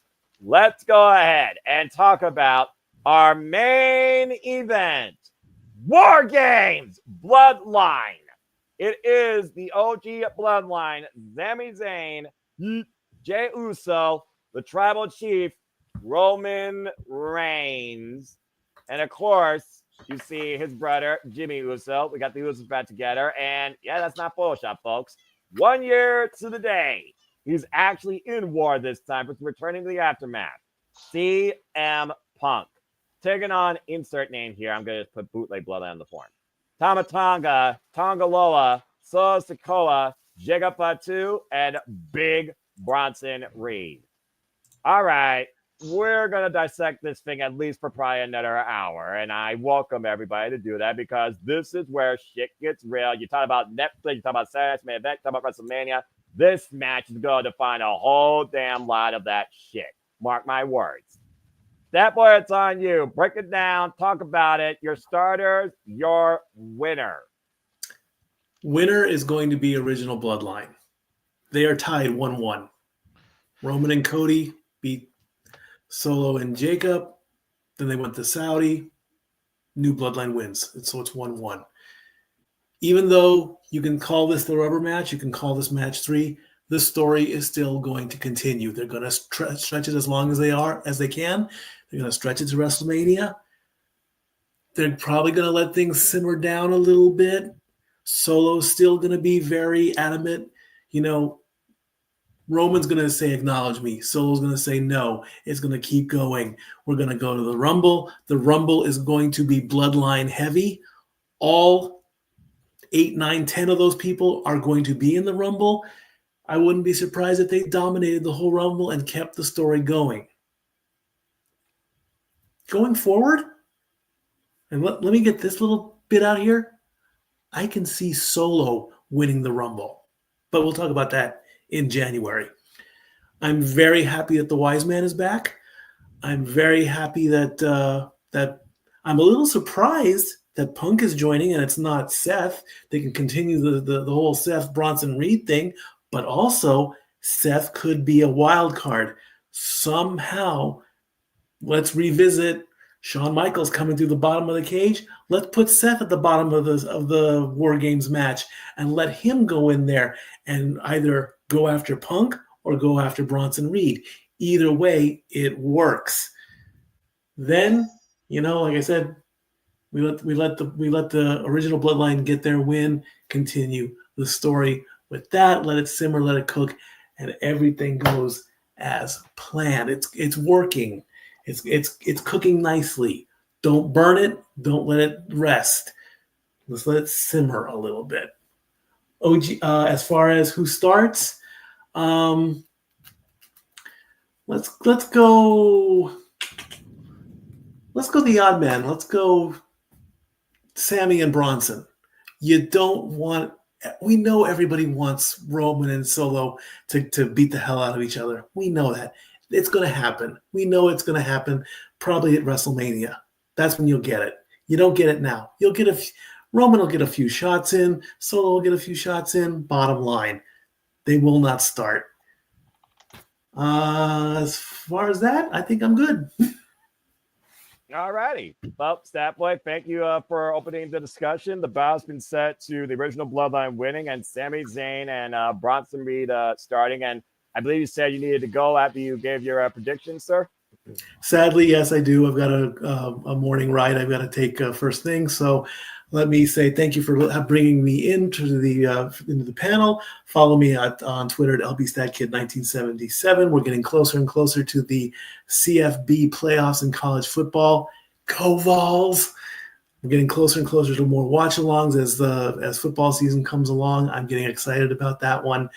And also, just so you know, Noah Foster, I did call our local radio station WIMZ 103.5 in Knoxville. Told everybody about like I did last time. So hopefully everybody watches. You got a plug on the radio. You're welcome.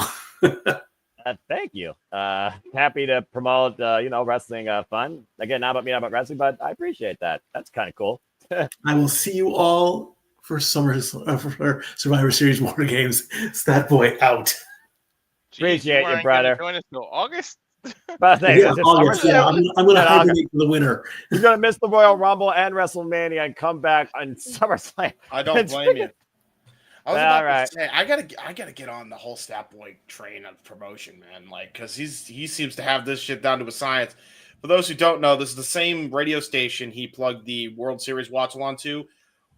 Like, got the World Series watch-alongs to like 1.3K views. So I'll have what he's having. I gotta get on that shit. Yes, you do. I gotta find my local radio stations to plug our stuff to going forward. Why not? It works. I'm out. There you go. Hey, publicity is key, especially in this world. Thank you so much, Statboy. Everybody, Statboy Mike, please, again, follow the Sports Bar with him and Dory Lou across, of course, the very reliable studios in and out of the Survivor Studios too. And please follow them as well. They are your friendly barkeeps that keep you in tune across all the sports statistics. Appreciate both of you. Tell Dory I said hi and happy Thanksgiving to both of you. Happy Thanksgiving, everybody. Love you guys. Love you guys. Bye. All right. And then there was the sensational six. All right. Well, Statboy set up quite an argument. Now, again, I know everybody has a lot to say, so everyone's going to get their piece. Let's go ahead and go to I'm the simple man, not the wise man. But JJ, I acknowledge you, my friend, and your long-term storytelling. You're up next. What's your thoughts on this match and your starters? Who you got winning? Well, before I go on my diatribe, let me just say that Natalie, of course, acknowledges her tribal chief. She's got Roman's team winning. And she has Jimmy and Tama Tonga as your starters. All right. Now, as you know from last night's predictions, I'm with her halfway on the starters. 2 years ago when the Bloodline was in War Games, it was Jay Uso that started. I think they're going to run that back. And I think they're going to bring Tama Tonga in for the first one on the bootleg Bloodline side. I think what they're going to end up doing is then having, let's see, the heels have the advantage. So it'll be Tama and Jay. Then we'll get Tonga Loa. And then we'll get Jimmy. And we'll get a few minutes of the Usos versus the Tongans to potentially plant the seed rolling in towards Saturday Night Main Event, Netflix, WrestleMania. Mm-hmm. because I could definitely see the Usos versus the Tongans at WrestleMania. Oh, No. bar none. So I think this is how we kind of get those seeds rolling, is by having those four as the first four. And let's just be honest, Tongaloa doesn't need to be in there from the jump. No. He's a tag team worker for a reason. Wait, let him have somebody to come in and join as opposed to being the guy to start it. We don't need those crazy ass sissy chops. No, thank you. Please, no, No. thank you. I don't need No. them. Please. Relax, James. Continue, JJ. I swear if I see him do one more of those, I'm going to scream. Anyway. Thankfully, you won't be on commentary, so you won't shatter people's eardrums. I will scream. I will scream to the void. But Scream to the void. yeah, I think it'll be Jay and Tama to start. I have the babyface OGs winning. Okay. I feel like the team with the advantage is the team that's going to lose. I just think it's science, because if you've got the advantage, then you should get the victory because you've got the advantage. So storytelling would be to have the opposition overcome the advantage and vanquish the other team. Mm. Baby faces have the advantage in the women, so the heels overcoming that. The heels have the advantage here, so the baby faces overcome that.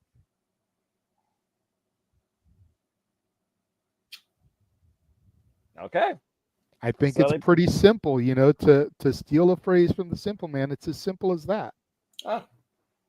I approve. Fair enough. And again, in total, there's 5 matches here, folks. It's a 5-match card, and 2 matches are probably going to be about an hour. That being said, Jay said Jey Uso, Tama Tonga, and the original Bloodline winning. Alrighty. Well, James, you came on here for this reason and this reason particularly before we go to the battling siblings and Walter Cruz to close it out. So, floor's on you, my friend.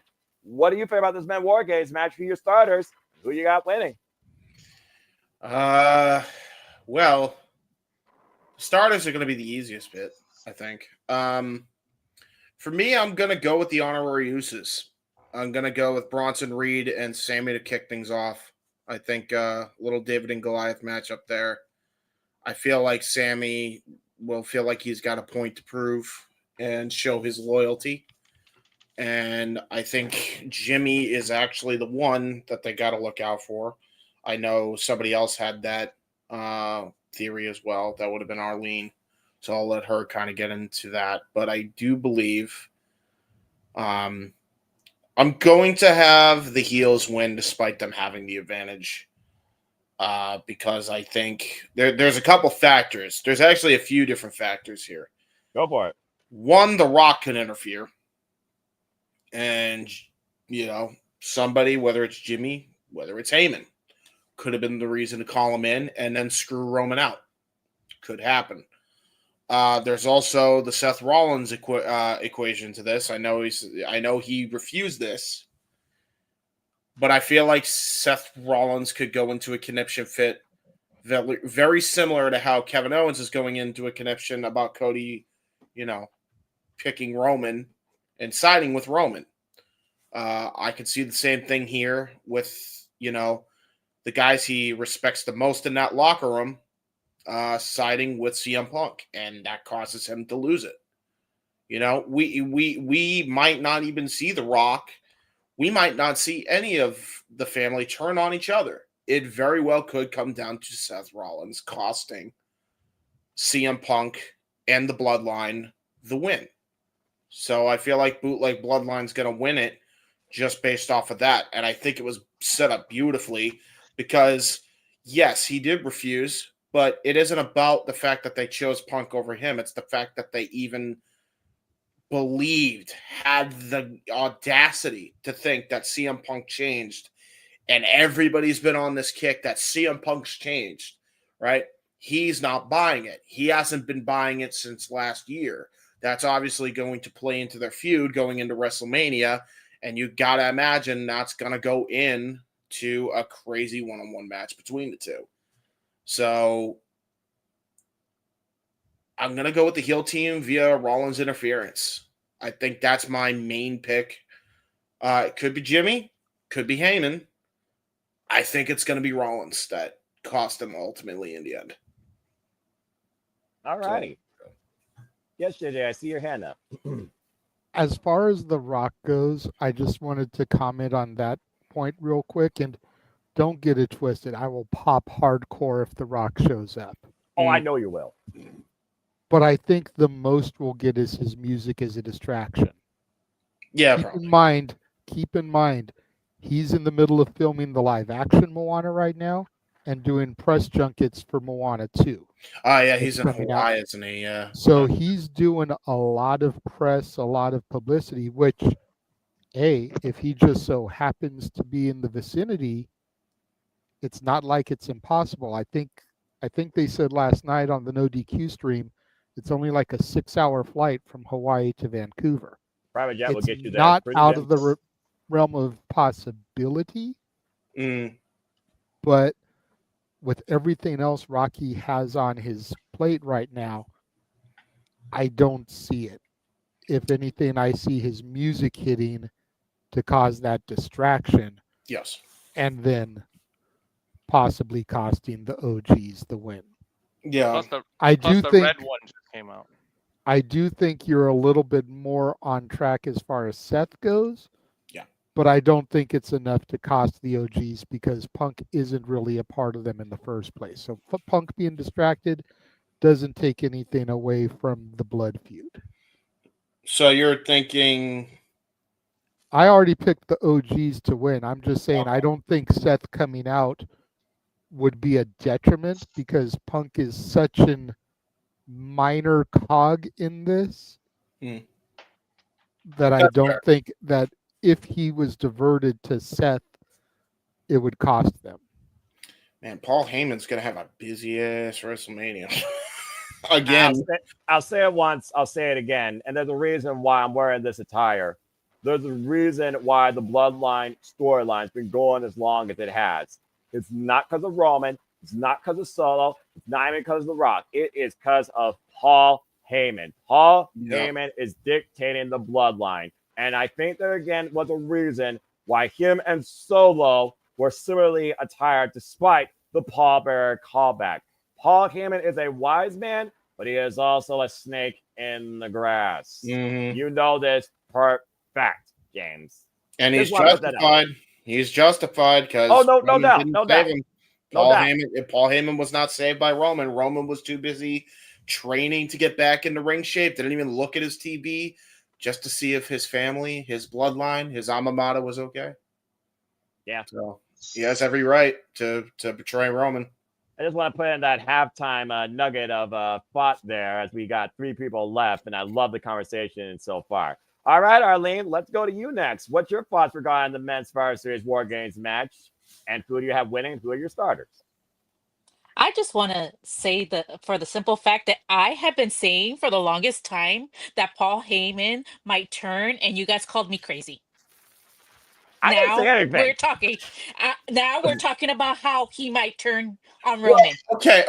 In fairness, Arlene, Heyman didn't have a reason that was justifiable for Heyman to turn, and he I disagree, James. I disagree. Now he does. I disagree because there's been Easter eggs. If you go back to when he had the conversation with Nick Aldis, what did he say to Nick Aldis? I haven't spoken to Roman Reigns since WrestleMania. Yes. Yeah, no, that's what I'm saying, though. That's there. Yeah, that's what I'm saying. Now he has a legitimate reason. But I've been saying since before that, like when he got, like, I think this was all planned by Paul Heyman. Him going to that table was planned. You think it was? Does that make me sound crazy? Yes, probably. But it just leading to like little seeds. But because now it's being talked about, it's like no longer do I sound crazy, right? Because I've been saying they need someone to help Solo. Yeah, he's getting better on the mic. And you guys are like, well, what about Roberto? I'm like, no, it's Yeah, probably going to be Paul well, Heyman. he's getting better on the mic because they're not having him be like, big mad. Like he's like the guy can talk. I've been preaching. I've been on Solo's fan club. This dude can talk, and he's showing that he can talk. I've seen this mother. I edited a promo for this guy for an independent that never even got off the ground.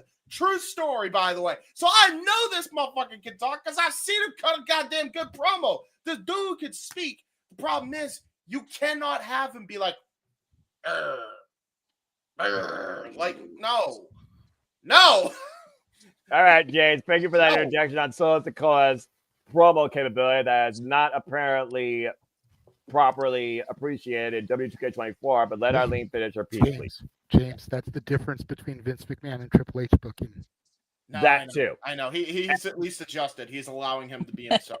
But anyways, Continue, if you think about it, everybody that's on Roman's team has been jilted by the tribal chief, Sami Zayn. Yep. Jimmy. Yep. Jay. Yep. CM Punk and their like feud from like way back before he came back. Everybody has a reason for not liking Roman.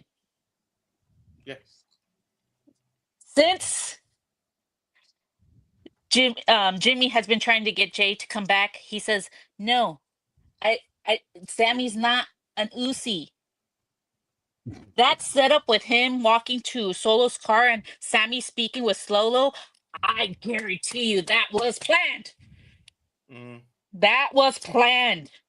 Yeah, maybe. He knew where Sammy was going to be. Maybe.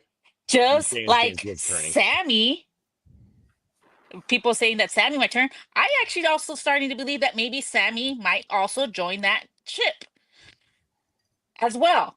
Because how did Jimmy know, unless Solo told him, and even then, how did he know that they were looking at him?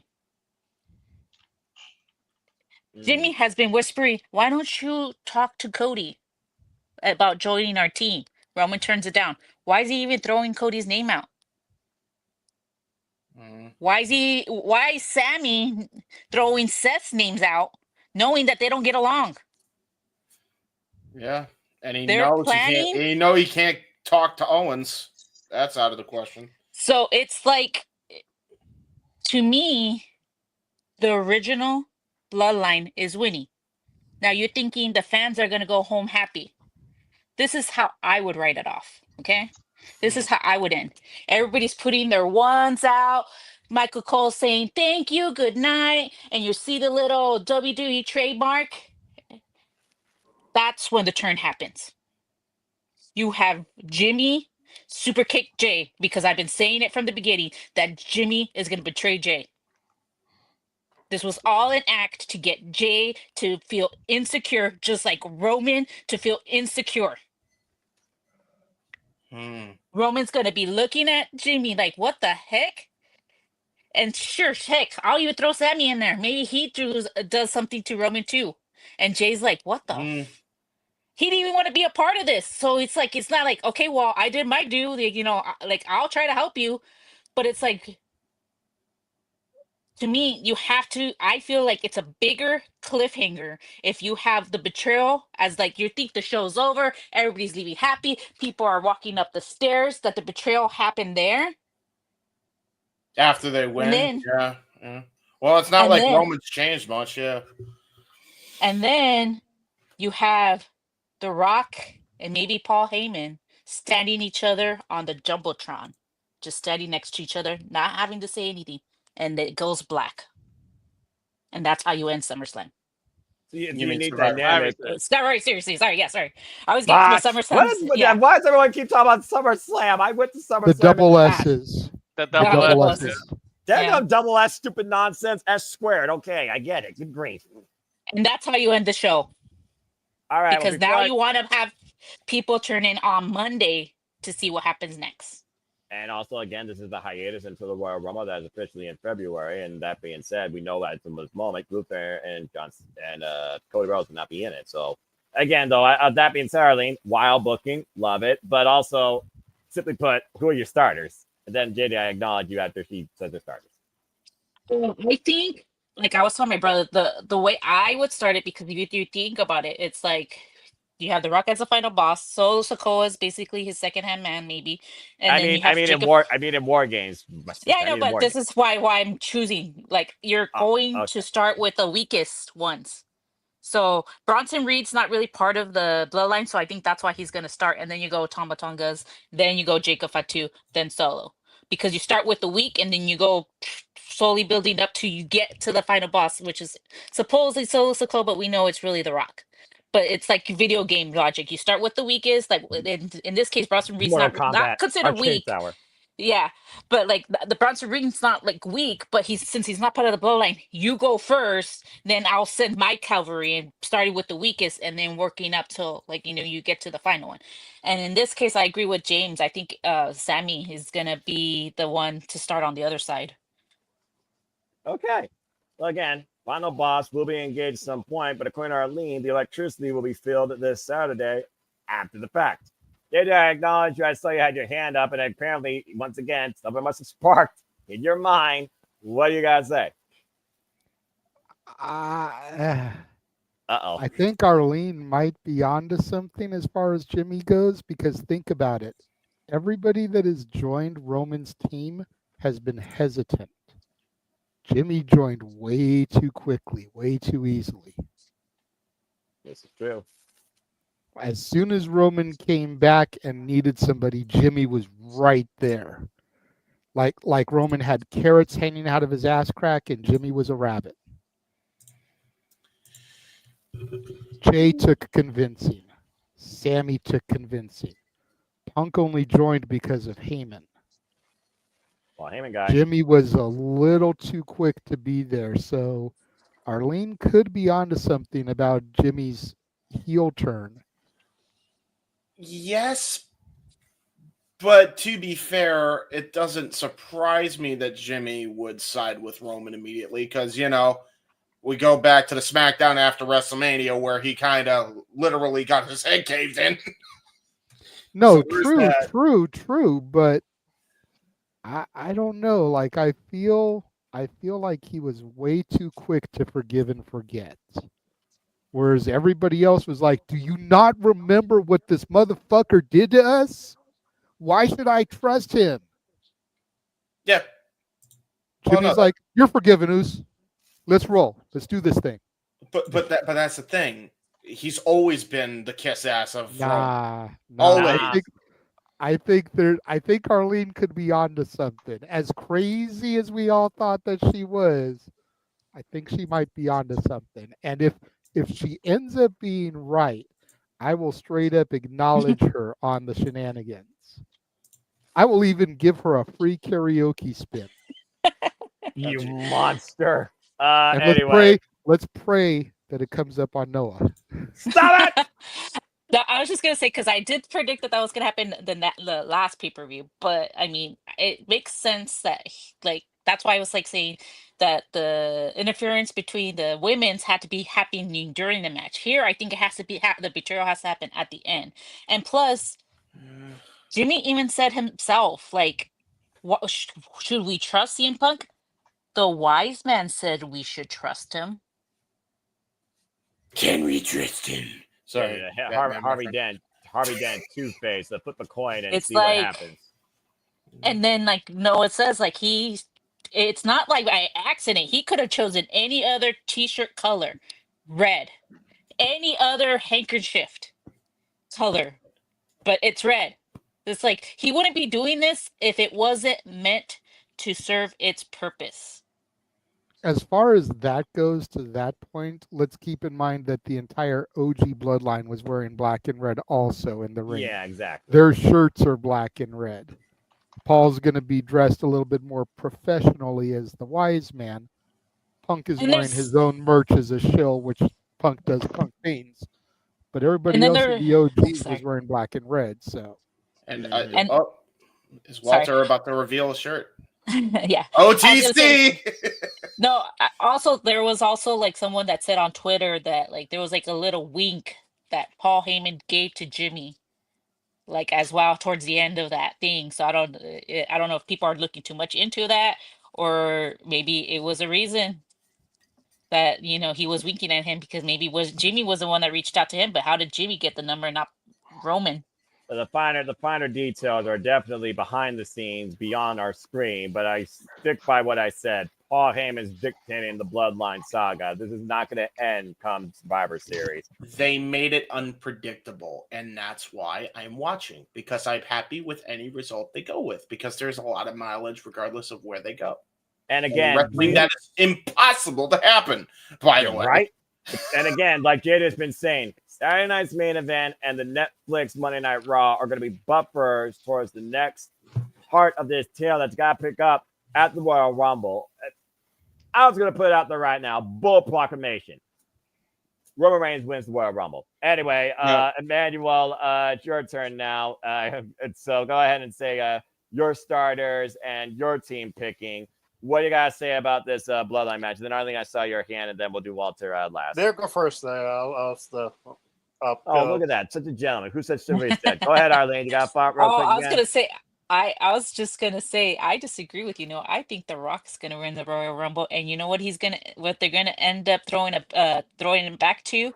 Remember a certain Royal Rumble when everybody wanted Dio Bryant to win, but then Roman won? 2015, Philadelphia.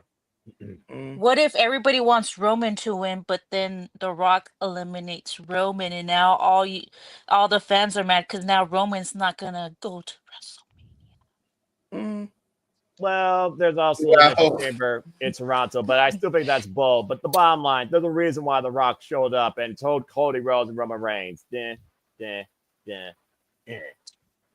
So I just think that, then you have Rock have like say to Roman's fans, oh, what happened? You didn't get what you guys wanted, just like Cody's fans forced away. Now you're gonna force away. Yeah, exactly. Now it's gonna be Roman crybabies because they didn't get Roman baby crybabies. Yeah, because they didn't get what they wanted. I want to see Cody go heel because of that and go full Homelander. Please, I want to see him go there. Cody Rhodes is way too over as a babyface to go heel at this point. He's basically trying to usurp what John Cena was in over a decade in less than freaking 3 years. Just saying. You have not watched The Boys to understand where they're going then, my friend. Well, that's what you think. Anyway, Emmanuel, you're on point. What do you guys say regarding the men's Survivor Series WarGames match and the two starters? Well, kind of hard to top what Irene said right there. Just saying right there. But I disagree with her in some aspects of the thing. Of course you do. No, it's because think about it. Like in WrestleMania, Jimmy was with Roman's side to the end, so that's okay. That makes sense. That makes logical sense in the end because he never betrayed Roman Reigns, and him going, "Hey, we're back." That makes sense because he never left his side. But there's 4 people that he hurt and burned during that. 3 people who burned those bridges. Sami Zayn, which hit with the chair. Jey Uso, super kicked him. He tried to call his tribal chief, nowhere to be found. That's Paul Heyman. Paul Heyman feels betrayed. So Paul Heyman is going to be betraying Roman Reigns in the end. I agree in some aspects. Maybe there's a heel turn between Sami. Maybe. I'm not sure. Because if you think about it, for me, like it makes a little bit more sense if there's a like everybody's like Solo just won. They're shocked. They don't know what to do. But the crowd's gonna get cheer. Oh gee, and they're gonna point out. Either way, they're gonna have their happy ending. I could see Orine's theory. Like in the end, that's when the heel turns once the heel turn happens, and Yep. then bam, the bootleg bloodline, jumps the original bloodline and it beats them up, and the crowd is so stunned that you leave that thing like, what the heck? What happened? They go back and that's when Rock maybe by you guys mentioned, the Rock might appear. We don't know yet. Mm. But if he does appear, what if all of a sudden Rock comes out, and then that's when the new bloodline emerges, and with Paul Heyman, Rock, Solo, Jacob, the Fatus, Mm. and then you're going to go, what the hell? Who's going to stop him? Yeah, there you go. Well, I mean, to get there, it sounds like you got the original bloodline winning and then getting trampled afterwards. Is that basically what I'm interpreting? No, new bloodline wins, then they get trampled in the end. Yeah. Because you need to make Solo look strong. Because if he loses, just give him the hula follow. That's what Virtue is saying. That's what the storyline is about. Now we're talking about that. oh yeah, true. And if he doesn't win, it makes him look weak as a leader. Like he doesn't know what he's doing. Yeah. So he needs to win this. That way, in Royal Rumble, you set up the match. Jake Solo versus Roman Reigns with a hula fala, and who's the true tribal chief? All right. I don't think Roman Reigns is going to be in the Royal Rumble. He doesn't need to be in the Royal Rumble, in my opinion, because then, yes, if he does come, then it's going to be kind of predictable who's going to win, the new bloodline or the original bloodline. And that's going to be kind of boring, in my opinion, because we don't need to go that way. It's going to be like, okay, like who's going to win this, and then who has not won a second Royal Rumble? Yeah, The Rock. Yeah, remember, Rock never won his Royal Rumble. He Big Show won the Royal Rumble, but in the record books, this is The Rock. So maybe this is the first time in his career he actually wins the Royal Rumble. Hopefully, and does not botch this and actually win the Royal Rumble. That's actually fair. Big Show won that last one. Yeah, you're right. I didn't think about that, but you do bring up a valid point. And I was thinking about the Ula Fala because at the end of the day, that is Roman Reigns' keepsake. That is his heritage given down to his family, rest in power. And I think truly his feud with Solo doesn't end until he gets that back. And I don't think it's going to be through tribal combat. So I get what you're saying. And so, yeah, maybe he's not involved in the Royal Rumble, but they actually do that match at the Royal Rumble to give the Royal Rumble more merit. But that being said, what are your starters for this WarGames match while you're trying to book the Royal Rumble that's not till February? Well, yeah, that's what I've been thinking about it. I mean, I was thinking to myself, hey, everybody went. It's kind of hard to predict who's opening because, to be honest, that's why Aaron made it bonus points. Crazy madman. So yeah, I mean, I think it's gonna be Jay, as the hot opener. I could see that, but the heel side is kind of like the toss up because you have the Fatus, and I'm you really don't want that. But I would say Bronson Reed just because he needs to prove himself more. For this is you want to be part of this new bloodline, prove yourself. Yeah. And it's basically a prove yourself moment. And why we picked you as as a team, as our Aussie assassin of the bloodline. The Aussie assassin. Well, I mean, also Jey Uso and Bronson Reed, they had their fallout when they were, finding it out to be number one contenders at certain points for, I believe, the Intercontinental Championship. So, I mean, there is that history as well. And also talking about The Rock winning Royal Rumble, let's not forget Rock has the power as a member of the board. The final boss can dictate who wins the Royal Rumble if he dares so chooses. So this is not too far-fetched either. But that being said, Emmanuel is going with the new bloodline, Jey Uso and Bronson Reed. Unique starting combination. All right, Arlene, I see your hand up real quick, and then we'll go to Walter to close this thing out. What do you guys say real quick? Oh, I was just gonna say that he says that, well, he's always been with Jimmy, but where was Roman when Jimmy was knocked down by Solo and the Tomatongas? Yeah, the week less than the week after He was WrestleMania. out. Not Where been was proof. he let Solo take over that bloodline and did nothing. But that's not his fault because Roman decided to take a break, like he always Exactly. does. Why is he taking a break? Why did he need a break though? But I mean, have you Why not did seen he that? break? Did they eat in the past year?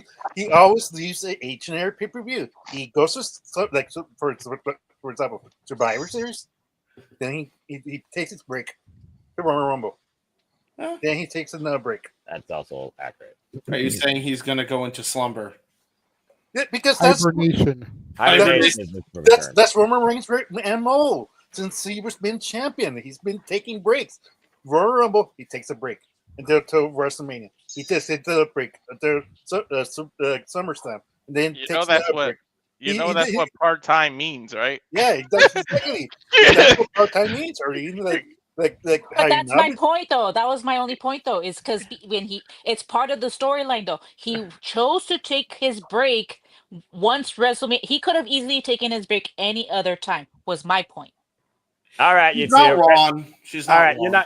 you're not wrong, but all right, you two, ready break. All right, good stuff. Let's go ahead and let Walter finally speak to close the thing out because he's actually wearing the shirt, and I don't know that's going to influence his decision, but this should still be interesting. All right, Walter, you're the last one to close out this conversation, and Jesus Christ, no one knows what the hell is going to happen in the 2025 into this madness. I'll tell you that. So go ahead and top everybody else, close it out. Who you got winning, and who are your two starters?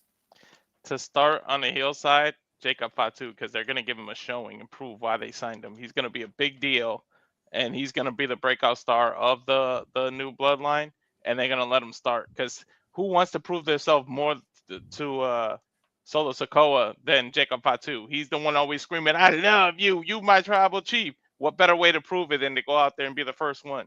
Yeah, true. So, and then I say Jimmy on the other side. In terms of what's gonna happen, we brought up Punk. I think Punk is kind of not gonna be that big of a factor in this match because of Seth Rollins becoming out and turning heel, and that's gonna start the program leading to their WrestleMania match. You got that break and everything, so I think it's Seth's gonna get pissed. It's gonna look like he'll attack Reed to keep going, and then he's gonna see Punk because if you look at all those videos, who was more pissed that Punk showed up at Survivor Series than freaking Seth Rollins or Seth freaking Rollins, I should say. But so he's gonna go on it hard, and it's gonna be him. But it doesn't, like James said, that's the reason they lose. I don't think it's gonna affect him. He's just gonna literally take Punk out of the match, and everything else is still gonna be fine. It's not gonna affect who wins. So OG Bloodline is still gonna win regardless of that. He just takes Reed out first, then you take Punk out, and now it's 4-4. So it's still not a 5-on-5. So there's no advantage.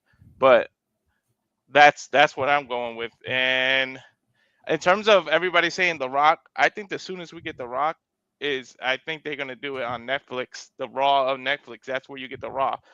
That's where you get The Rock because more eyes are gonna be on that just because it's like JJ said, it's the new beginning, it's the new era. What better way than if you bring out? You already know Cena's gonna be on there. You're bringing out all these big names. Now The Rock pops up on there, and just use it as a surprise though because you already know how many people are gonna tune in. Let The Rock go, and then once the bootleg bloodline loses, The Rock can be like, all right, it's time for me to take over. Solo, you tried it, you didn't win, and it's my turn. I'm the one that was pulling the strings the whole time. I got to prove myself. I'm gonna go. I'm the real tribal chief, and then it goes to that, and then Samoa. Wow. Solo kind of plays a little back role, although he can stay in the new bloodline. It's gonna be The Rock all the way from there. And yeah, he's got the red one to promote and everything, so he doesn't need to be there every week. He can be there sporadically. But I feel like as soon as you see him is that Raw on Netflix. All right. And meanwhile, Tama Tonga is always going to be doing his Billy impression from the Grim Adventures of Billy and Mandy.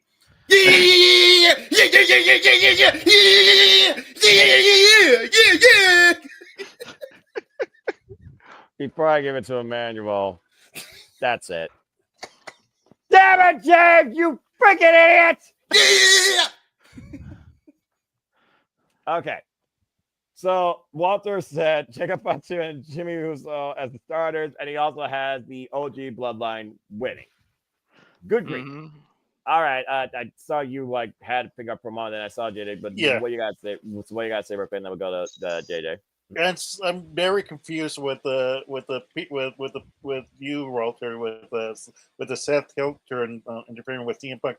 They gave him 2 opportunities to join the bloodline, that War Games match. I mean, why is he interfering in the match? That doesn't make sense. I mean, it's bigger than the bloodline. You got to look Yeah. at that perspective. It's not about the why. bloodline. It's about his hatred for Punk. Yep. Yeah, about to say, and the sub-feud with Bronson Reed is basically undermined by that bad blood towards CM Punk. So yeah, Punk's prime target.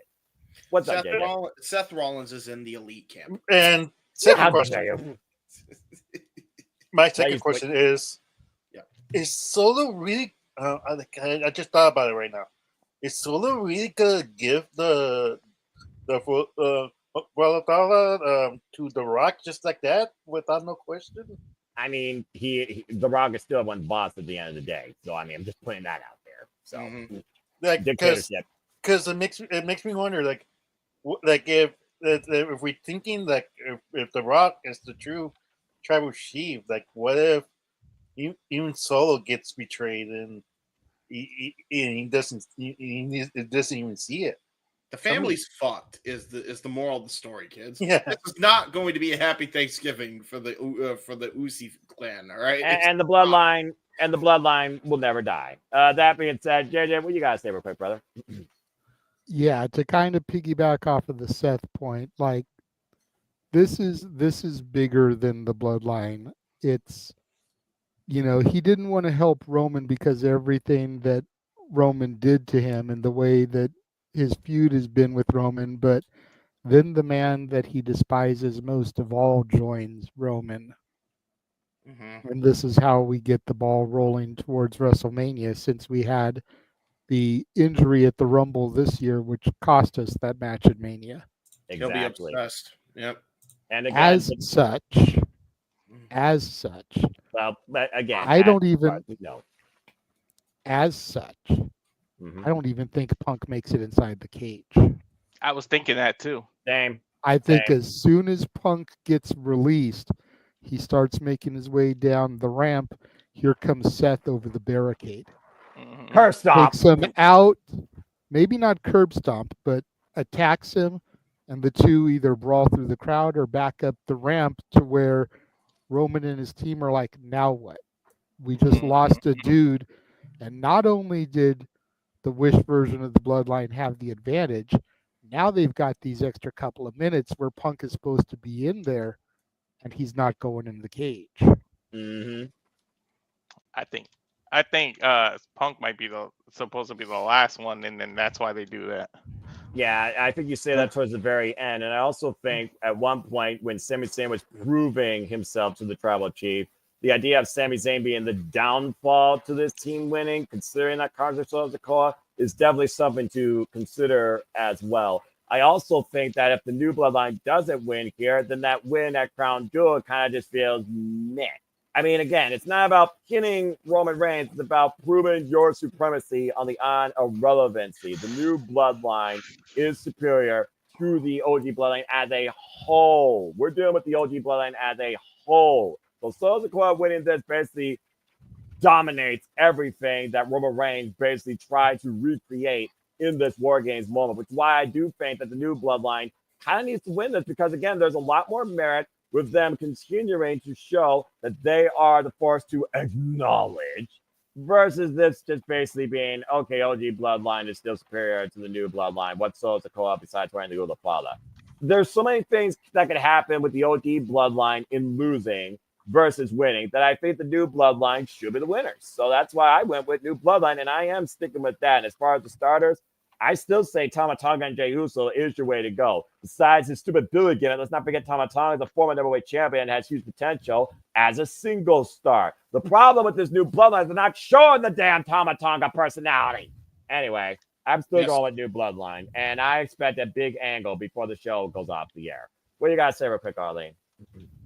Well, I was just gonna make some points, like when you guys were talking about CM Punk, it just reminded like me to just remind people, for those who say CM Punk doesn't make sense, let's go back to when Paul Heyman asked Punk to help him to get rid of the bootleg bloodline, and he's like, "What was that favor like that you needed me like to take him Yeah. with him?" Makes Yeah. sense why Yeah. he shows up with CM Punk. So for those people that don't know why, that is why. And then also I forgot my other point. Go to JJ, and then hopefully if I can think of it, I'll bring it back to me. But All right, that's fine. I mean, I think we dissected this about as much as we can without going into 2025 WrestleMania 41. We're already talking about the Royal Rumble. But JJ, what you got to say real quick? Even further than that, Arlene, let's jump back in our DeLoreans and go back to, I believe it was Survivor Series 2012. Correct. When the Shield made their debut and Roman Reigns and the Shield helped CM Punk retain his championship. Yep. Paul Heyman may feel like, hey, you kind of owe Roman a favor going all the way back to his debut. Mm-hmm. Yep. They had that a whole. lot is of Punk with them people or are not? sleeping on that tidbit. And I remember that vividly because it was just before I started to fall out of wrestling. Yeah, I remember you. I remember that vividly, and a lot of people are forgetting about that. Yep. Roman's debut was with the Shield at Survivor Series, helping CM Punk defend his championship, I believe, against Ryback. Yep. That is correct. Because they triple powerbombed his bitch ass through the announce table. And boy, did he deserve it. So Heyman, having been Punk's advocate at the time, could feel that he kind of owes Roman a little bit of a favor going all the way back 12 years. Yep. Long term story. I could also do one better for you. None of us are any of the people online that have said this doesn't make sense. You guys criticize AEW, but you don't criticize WWE because WWE actually has long-term storytelling. Folks, come the fuck on. Jesus Christ. Well, that's a whole different subplot that has nothing to do with the fact that we're talking about the WarGames matching content. But yeah, all I'm saying is that the people that have said that doesn't make sense are literally elite fans that don't follow the product. I don't even follow the product weekly, and I know what's going on. You know? Yeah, you just don't know what's going to happen once the WarGames concludes and who's going to stand on top. And isn't that the greatest part of this? Absolutely. I'll say it once, I'll say it again. This is the most important and unpredictable match in WWE's calendar year.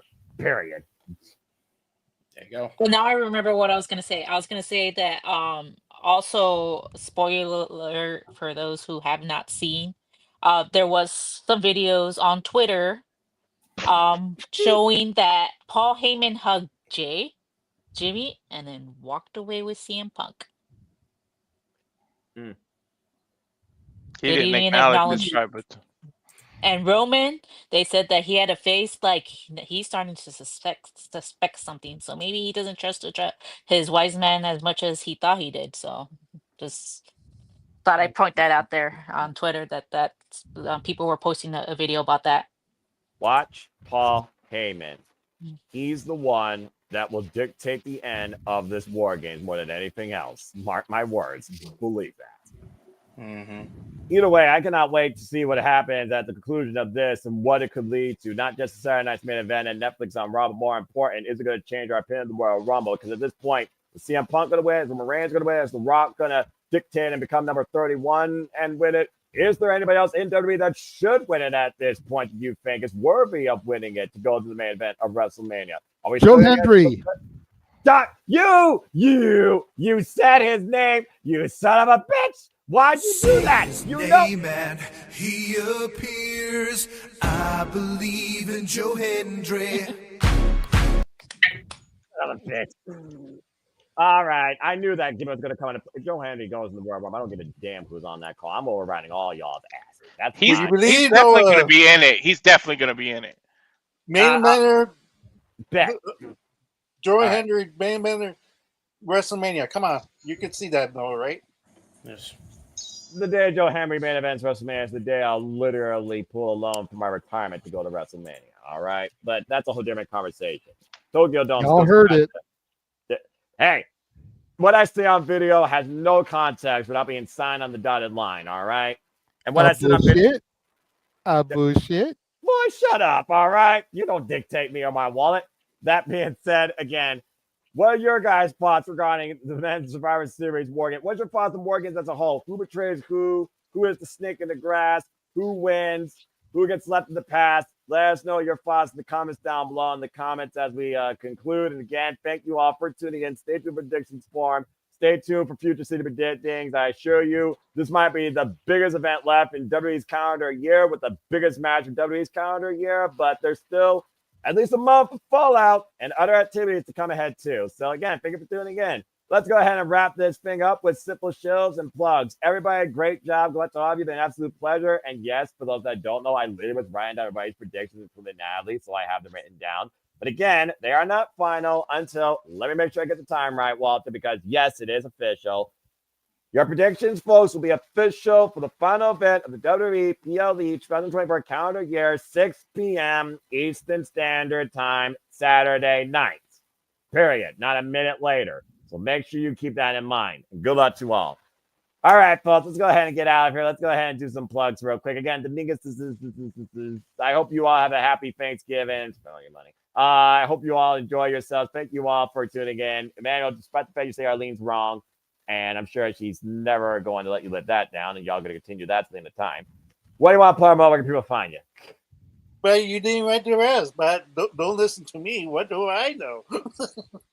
I mean, to be fair, Arlene is still ahead of you in the predictions league.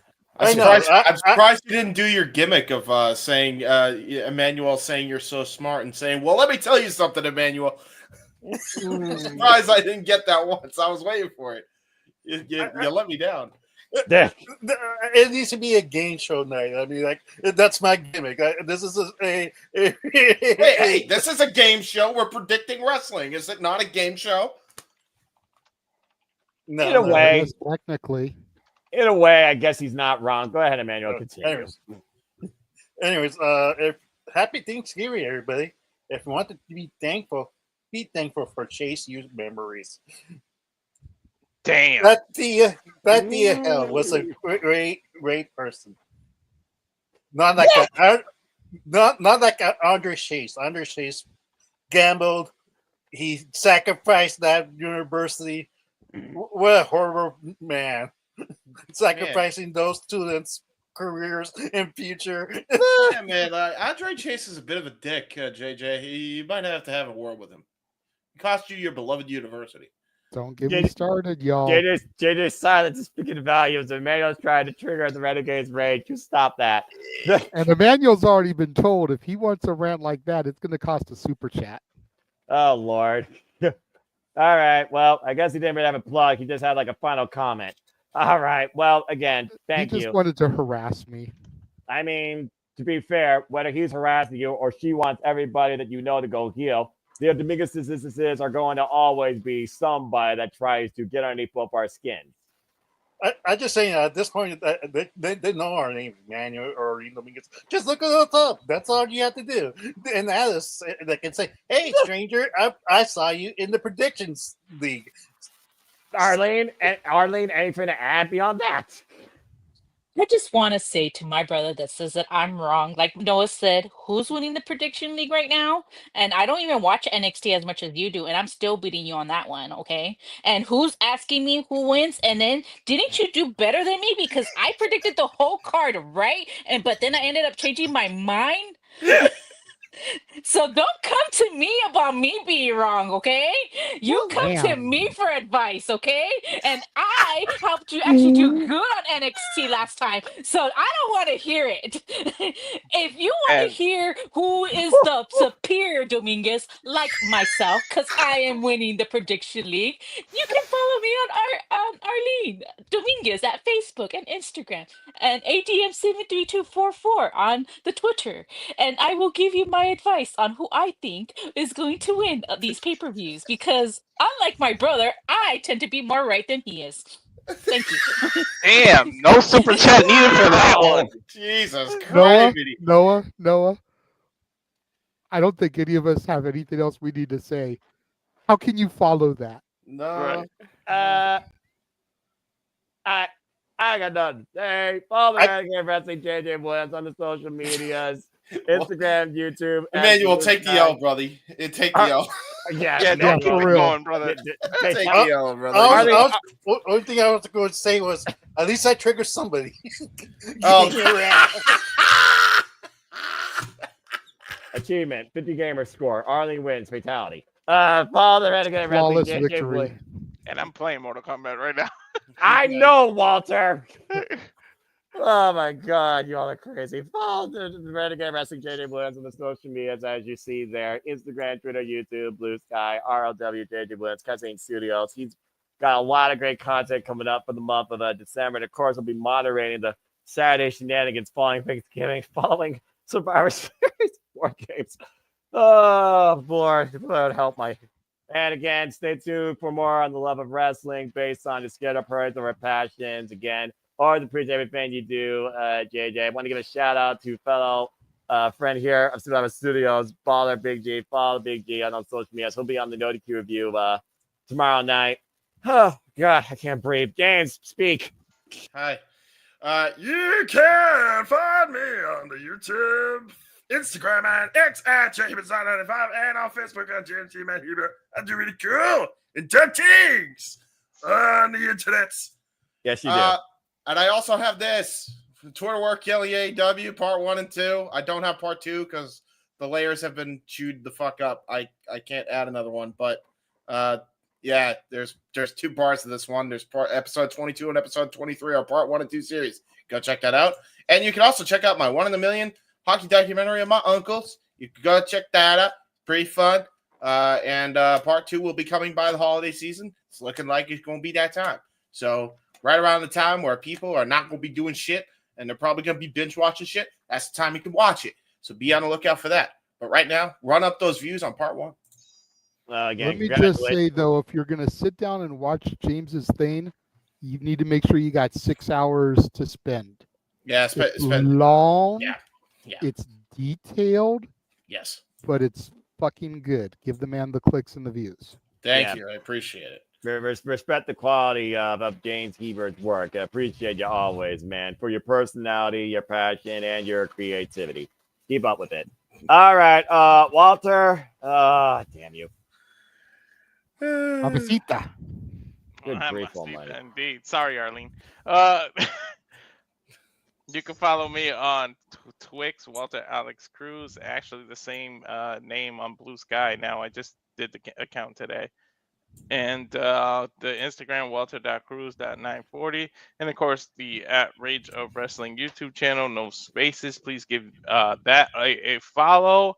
And thanks for having me up here, Noah. Yeah, always a pleasure, man. And good luck conquering that tyrant Shao Kahn in the most powerful difficulty. Oh, good God almighty. Well, folks, you wish to follow me and keep up with Predictions Leagues now coming up also in 2025. Know what to do. Follow me on the Twitter and on YouTube. I'm not on Blue Sky yet. Adam Foster, 1916, for all things wrestling. Shout out to AEW family social media platforms. We did a couple of impromptus this past couple of weeks. We did one, I believe, yesterday, just talking about the Continental Classic a little bit. And again, there are more super predictings to come later on this week. Super predicting, of course, for TNA Turning Point, the second to last event of the TNA League, will be this Friday, 3 p.m. Standard Time, ahead of our watch-along event, of course, the Turning Point on the same day. And the remaining super predictings for the year include NXT Deadline, Ring of Honor Final Battle, and AEW World's End. And believe it or not, folks, for this year, I think that's it. I might do Saturday night's main event. It really depends on the timing, because I think that show will be worthwhile because of the namesake, but it is not part of any predictions league. It's a freebie. So again, we'll play it by ear. And again, I'll be doing all 5 of these leagues again next year: NXT, WWE, Ring of Honor, AEW, and TNA. So if you haven't participated already, join the fun, join the conversation, join the shenanigans, join the predictions, confront these two if you will, if you choose to, and more. Because again, I do all this type of stuff and endure this madness because I am nothing more but a simple man and a lifelong fan of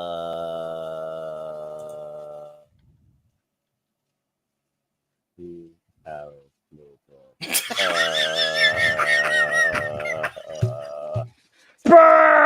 professional wrestling. Damn it! Only wishes to continue to encourage and remind you there are no winners, no losers, no betters, except for Arlene Dominguez apparently to Emmanuel, it seems.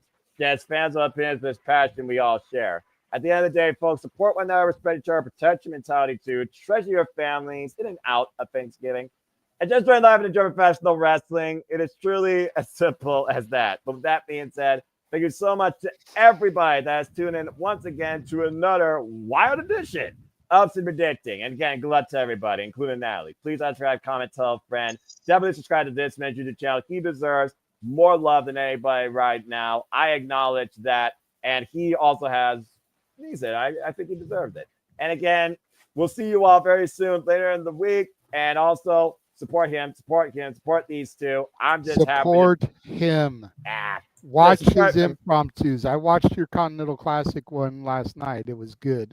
Well, Eric's Chaos is always live for the party, Yes, but we I know. gotta play No. Shadow and play Chaos Control to bring the conversation back to normal. But I appreciate that. But again, not about me. It's about wrestling. And go say, yeah, no DQ. Check out the no DQ review also tomorrow. But I think with that being said, there's not much more to say, but bid you all a fine adieu and an early happy Thanksgiving too. So until next time, as far as when you'll see me on this virtual screen, it will be past the holiday on Friday. And also stay tuned for a retro watch on with me and JJ for 20.2004 on Thanksgiving. And also, I almost forgot with how much madness there was. Botch. Duh. This Wednesday, we have Thanksgiving Eve, AW Diamond, and the start of the Continental Classic. And as JJ alluded to, we talked more about that during the impromptu. And these are the blocks this year. There is your Gold League, and there is your Blue League. So we'll see which league leaders go all the way to World's End at the end of the year soon enough. I'm looking very forward to seeing how that round robin tournament plays out. But I've rambled on enough. I figured when fantasy booked enough into 2025, where you don't need a New Year's resolution to try and figure out which way you want the world to go and how excited we are for the Survivor Series WarGames too. So thank you all for tuning in. And I think now I'm not even going to do the British game show fast. I think I'm just going to bid you all a fine adieu. Until next time, as always, make a positive impact in life and have a good night. We went to war tonight and we're going to war on Saturday. Happy Thanksgiving, folks. See you next time. Happy Thanksgiving, everybody. Happy Except for Andre. Thanksgiving. Happy Except- Thanksgiving. Bye, Don't bye, totally- bye. don't you think Bye, much- bye. Except for Bye. Andre Chase. He doesn't deserve it. Yes, he All does. right. Shut up. That's enough. Actually, okay, no, JJ, he's a I can bitch. beat him Fuck up. him. That's I can beat enough. him up, JJ. I'm here. I'm That's on. enough of the Chase you slander. It's dead. Let's move on from the past and build a brighter future. Damn it, better than our political system. He killed those kids' dreams. Shut up, Emmanuel. He killed them dreams. Fuck shit. Poor Fuck Noah. Now Andre what's he gonna Chase. do with that Chase you shirt? Oh, You see, Emmanuel's not invited to any future streams. You know why? Emmanuel's not invited to the cookout. I'm gonna ban this man before this year's end. I'm just gonna Fuck put Jake it Paul. out right now. Really, James? Really? Yes. This is what Yes. we're doing? Yes, I will always say I that. need to get a trademark banner for freaking me and JJ and Walter that produced this madness. What the fuck are we doing with our lives? Actually, you know what? No. I'll take a KSI. Fuck Jake Paul. Fuck Logan Paul. Fuck any of the Pauls. Not literally though. Hey Noah, Believe are in you Joe gonna frame Hendry. me? Hey, Noah, are you gonna frame your Chase U shirt now that they, retired?